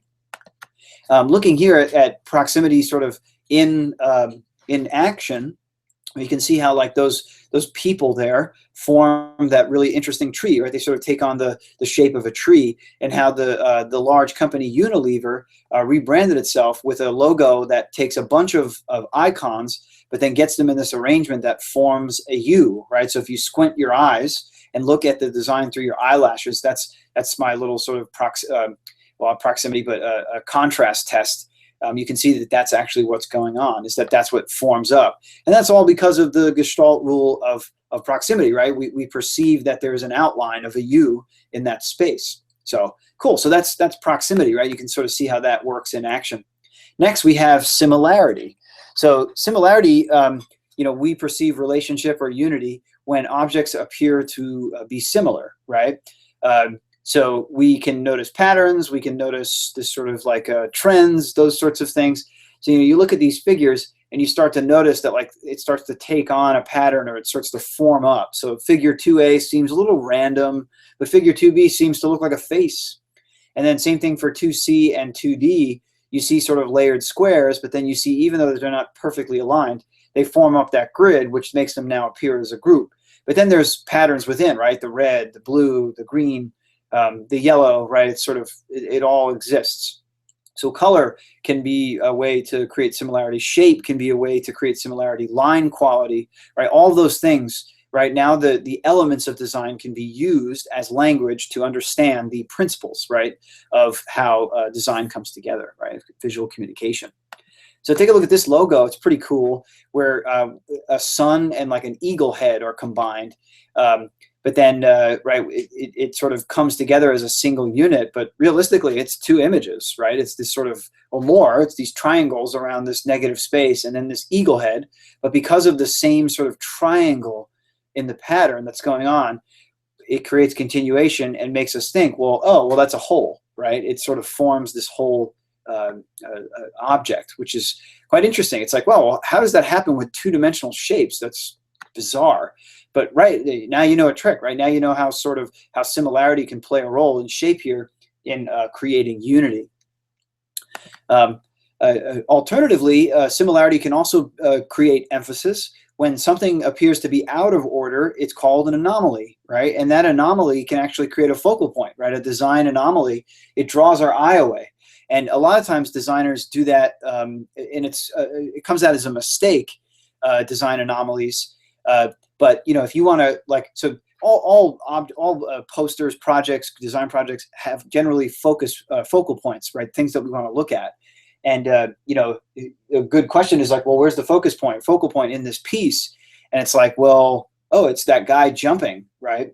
Now the designer had to sort of consciously make that choice of that happening, but it's not it's not similar or in that regard, right? It's different. So by being different, it becomes the object. It becomes the sort of focal point of what it is that's going on. So sometimes order is not always the thing that rises to the surface, but in fact disorder. So I love this example because it's an exception to the rule. So using anomalies in this way are a way to sort of create emphasis. And sometimes designers will create anomalies by, overemphasizing line weight on something or whatever unwittingly, and it causes the eye to go there. And it's like, why does my eye keep doing that? And it's really because of, right, the Gestalt understanding of similarity. Next, we have closure, okay? And I think closure, we've played a little bit with those examples so far, right? You look at that IBM logo, and all of a sudden, wow, that was what we were doing with the cabin logs, right? We didn't have to make log after log in order for that to work out. There's something out there called implied line, right? So IBM still appears as IBM when we see, even though it's scored, right? It has those sort of strips taken out of the center of it. It's like, whoa. So with that said, closure is a very interesting thing in that, like, we don't always have to have it, right? Even though something is not completely encased, our eye finishes the line. And let's look at some examples here of where that occurs, right? So look at these two images here. On the left, you've got the WWF, the World Wildlife Federation logo with the panda, very famous icon. You notice, like, we don't have the line here on the side and the top of the head and on the body. We don't need it, right? The sheer positive, negative, and the way that the lines are pointing, we fill in the blanks in our mind. It's a very interesting thing that we do as humans. It's quite fascinating. And then you look on the right-hand side and you see the famous Harper's Magazine cover by the Beggarstaff brothers in the 19th century. And yeah, like, that has implied line, okay? That is like absolutely like, wow, like, it's just red on red, and there's no line here to show this. This might be frustrating for some of you guys, but yeah, it's like, it works. It's amazing how that happens. And it's all because our brains have the power to sort of fill in these little aspects. So closure is a really, I guess it's good in life to have closure, but here you can sort of get away with it. It's kind of interesting. So cool. All right, next, rule number 4, we have continuation or common fate. And what this deals with is, and you can see in these images, this deals with the sort of the physics of two-dimensional spaces, right? Two-dimensional images. So continuation and common fate sort of talk about, like, how the world works, right? So if you look at these images here, and you're seeing that, like, this looks like a ball, and the ball is bouncing and slowly decaying, right? That would happen in real life, right? The ball would sort of do these arches until it reached an equilibrium with gravity and was stuck on the ground until someone picked it up. And then you look at this image here, and what does this look like to you, right? So if you're looking at that image of these shapes and rectangles and circles sort of in this rhythmic pattern, what's going on there, right? Like, immediately, at least for me, gravity is kicking in. I'm thinking, well, maybe because of the ball, but that those shapes are like falling, and they're going to make some sort of xylophone sound when they land. So you can see very well that, like, when we put just shapes and things on the page, physics, right, the way the world works still works, right?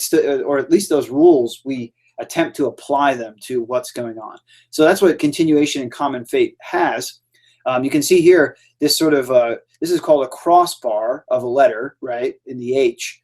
It's like a swoosh, right? It's like a big woof. And then there's that maple leaf to the right-hand corner, which is sort of, number one, it creates a little bit of emphasis because, like, that line is pointing towards that well,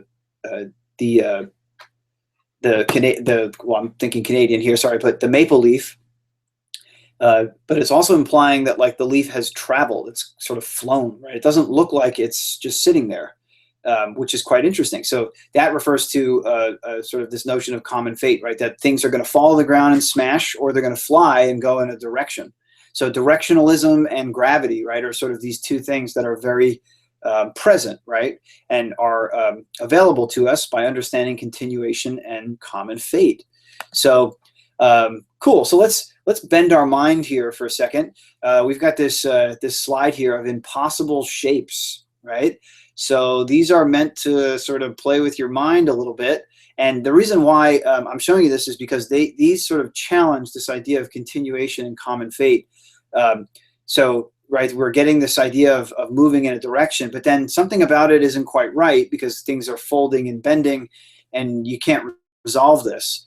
And yeah, it's quite interesting, these illusions, but this is how common fate and continuation are playing with your mind, because you're expecting something to happen and then it gets bent and changed, and you're like, whoa, what's going on, dude? So these are fun, right? These is why like impossible shapes, or they're even becoming like logos and those sorts of things. They're just quite interesting, but they sort of twist this notion in our heads about continuation and common fate. So lots of fun to play with your friends. Next, we got repetition. So through using repetition, we can establish pattern, right? So like we saw, so repetition almost creates similarity, right? Repetition is sort of a method. So you can use this with any element. You can show, so like here, right? Marilyn is the repeated image here, but she's different each time, which makes it interesting. And then repetition here, the word repetition is repeated 3 times, but it looks different each time. And then here we have a repeating shape, but then we also have a repeating color pattern. Again, quite interesting. So like there's multiple ways to play with this, but you have to think about it in terms of the elements of design, right? So color, size, orientation, texture, font, shape, etc., right? Line, width, all that stuff can be tweaked and played with and created into a repeating pattern for things like similarity and repetition, or similarity, sorry, first one. And, well, I guess not so much. In order for that to work out. So yeah, we're going to say that similarity is probably the most affected by the rule of repetition. Okay, or I should say the method. Next, we've got figure ground, okay, which is probably most pertinent for us when dealing with our symbols, right? So, you know, the eye differentiates something from the background. So you can see here, right, if you look in the middle, is this a cup or is this 2 faces? And how many triangles are here, right? Literally, right? You sort of ask yourself that question. And really, right, like this deals before, like we were talking about with implied line, right, where we were looking at the beggar staff with closure, right? So closure is most affected by figure ground, right, as far as how we perceive that. So, you know, rule of thumb, balancing figure ground can make the perceived image more clear, right? So using unusual figure ground relationships can add interest and subtlety to an image as well. So, you know, it's quite interesting to sort of experiment with this and to see what's going on. But this is going to very much directly affect our symbols and how they are working or not, right, is by establishing a strong figure ground. So take a look here at how this goes. So some of you guys are seeing on the left, right, the word figure, right? But, you know, you're sort of seeing it as just the object. But really what's going on in there is there's a ton of actually negative space giving you equally the same support of seeing that word figure as the black is. You know, you look on the right and inside you're seeing a face, right, in that sort of Venetian blind, right? We're sort of getting that like, well, whoa, what is that, right? It's that shape is starting to appear. We have continuation, implied line going on with the face here, right? Even though it's scored, it has lines going through it. Another example here, right? A couple that I really love, it's showing them in logos. So you can see here that like breaking the lines of what appears to be water gives us the impression that a tree trunk exists, right? Like, whoa, that's cool. Right, the Girl Scouts, you can see that like one face makes multiple faces, right? So it's like this sort of the mirror cutout of boom, boom, boom, which then forms the sort of quadrifoil, right? Super cool logo with outline and inline working really well. And then the Yoga Australia, which I thought was just brilliant, right? That's a real yoga pose, but then you can see the way that the legs form with the buttocks in the back makes the shape of Australia. Oh my God, that is incredibly genius. So a wonderful example of figure ground, just sort of kicking butt. The FedEx logo, right? If you guys have ever seen that, has an arrow inside of it. Baskin Robbins, it says BR, but inside it forms 31. Yeah, there's lots of like hidden things throughout. But here you can see, like, these are the Department of Transportation, the DOT official travel icons. You can see that these are really work really well. Figure ground, they're really simple, and they communicate what they need to communicate. Okay, next rule. Well, I guess we've got two rule 7s. I apologize. Rule 7 here, we've got alignment and symmetry. So, right, you can see here in these 3 examples that there is a wonderful amount of alignment. There is a grid present in what it is that we got going on. So you can draw lines going up and down, left and right, and diagonal, and you will find alignment on varying degrees. So looking at the Taj Mahal, right? It's like the Taj Mahal is this sort of architectural marvel that is so like precise in its calculations. You know, the beautiful butterfly in the center is sort of balanced with reflection, asymmetrical, bilateral symmetry, that sort of thing. And then this LA Times newspaper cover page has a grid built into it. So we're seeing things like columns and sections where information is sort of isolated and contained. So, you know, this is where alignment and symmetry like sort of really comes into play. So symmetry is like really awesome. But again, you can create design anomalies by using asymmetry. Okay, so you can see here that like the dots are in alignment, right? And then they're out of alignment, but like the alignment ones look boring, right? But then the out of alignment looks playful and fun and a little vibrant and bouncy. And then even the trees on the right-hand side, the symmetrical one looks great, right? It looks like a cartoon tree. And then the asymmetrical one looks a little more real, a little less perfect, okay, and illustrated. So that's how you can see how alignment and symmetry are things that really are critical to what it is that we do. Okay, and then the last thing, probably the most, well, second to last, we'll call this Rule 7A, the rule of prognose, okay? And what this does is this deals with something called the pareidolia effect, okay? And the pareidolia effect is what happens in our brain when we are seeing complex things, right? We want to make images out of complex things, okay? So when we see stuff like this, right? You guys know what this image is? This is the face on Mars. So I think it was like the Voyager space probe or Pioneer, I forget which one, went past Mars, took a picture of it like back in the day with a lower quality camera. And because of the way the shadows fell, everybody thought that that was a face on Mars. And they thought, yep, everything we said about the alien invasion is true. Look at us, right? Like people see, what are you seeing in this car hood right here, right? Or this piece of toast. I could say you could probably see Elvis very clearly here because this was made with a toaster that actually burns the toast in the shape of Elvis. Those exist. But this, guys, this is sort of rust that people think look like Che Guevara, right? The great revolutionary. So, you know, you look at that and you're like, wow. So this is prognose, and this is what you know, the brain is trying to make sense of something that is seemingly disorderly, right? Complex things. It's like when we see, so for example, right? So these two things, right? So this is the pareidolia effect, right? This is like when we start to make things up. So on the left, we see what looks like a big donkey, or maybe Falcor. If you know who Falcor is, you're a super cool person tonight.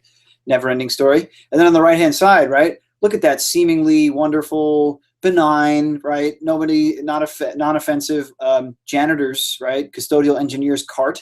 But no, there's a face now, okay? Right? We're seeing a face in that arrangement of happenstance, coincidental imagery because of pareidolia effect. It's just something that we have to do. And then you can see here, this is an example. This is, I think, where is this? This is great face rock. I forget where this is out west somewhere. But like people think that that looks like a face, right? And it's like, oh, okay, cool. So later on, when high-res imagery flew over that same place on Mars again, they took another picture, and this is what it really looked like. So you can kind of see the face, maybe, but yeah, it was just that right time of day with the right shadows and the right low-resolution nature of the camera that made us think that there was, in fact, a face on Mars. So pareidolia effect, it's real. Right? Like sometimes designers use it to their advantage. They'll make things sort of form up faces. like the new IHOP logo. I don't know if you guys have had a chance to see IHOP's rebranding, but just Google that. You'll see that they've sort of added a face. There's like a lot of those hidden images that take advantage of the pareidolia effect. So it's a fun thing to do if you're sort of skilled enough to think about how you can hide an image inside an image for effect. Okay. And then lastly, as we said, rule 8, simplicity. Okay. Keeping things simple, right? Really boiling things down to their most critical parts is like where it's at, and like is going to make for the best design, right? The best design doesn't look designed. It just looks like it just was always there. So you look at these great brand marks here, and like what's in common about them besides them being large, successful companies? Well, they all have simple brands, right? Even the Nike brand without the word Nike would still be recognizable to swoosh. So the method that we like to sort of employ here is the KISS method, which is keep it simple. And I've replaced mine with student, but you can, stupid is the other way to do it. So, yay! This is the end of our Gestalt theory lecture here, right? This is really wonderful because I think like this really shows, the sort of power of what's going on behind the scenes, the sort of like psychological. Happenings that are occurring in design. So when you're making the things that you're creating and you understand that there are these sort of perception rules, you can take advantage of them. In fact, I've got a wonderful book, which I'm going to step off camera for a moment and pull from my shelf and share with you guys. Oh, that's not it. My library is constantly evolving.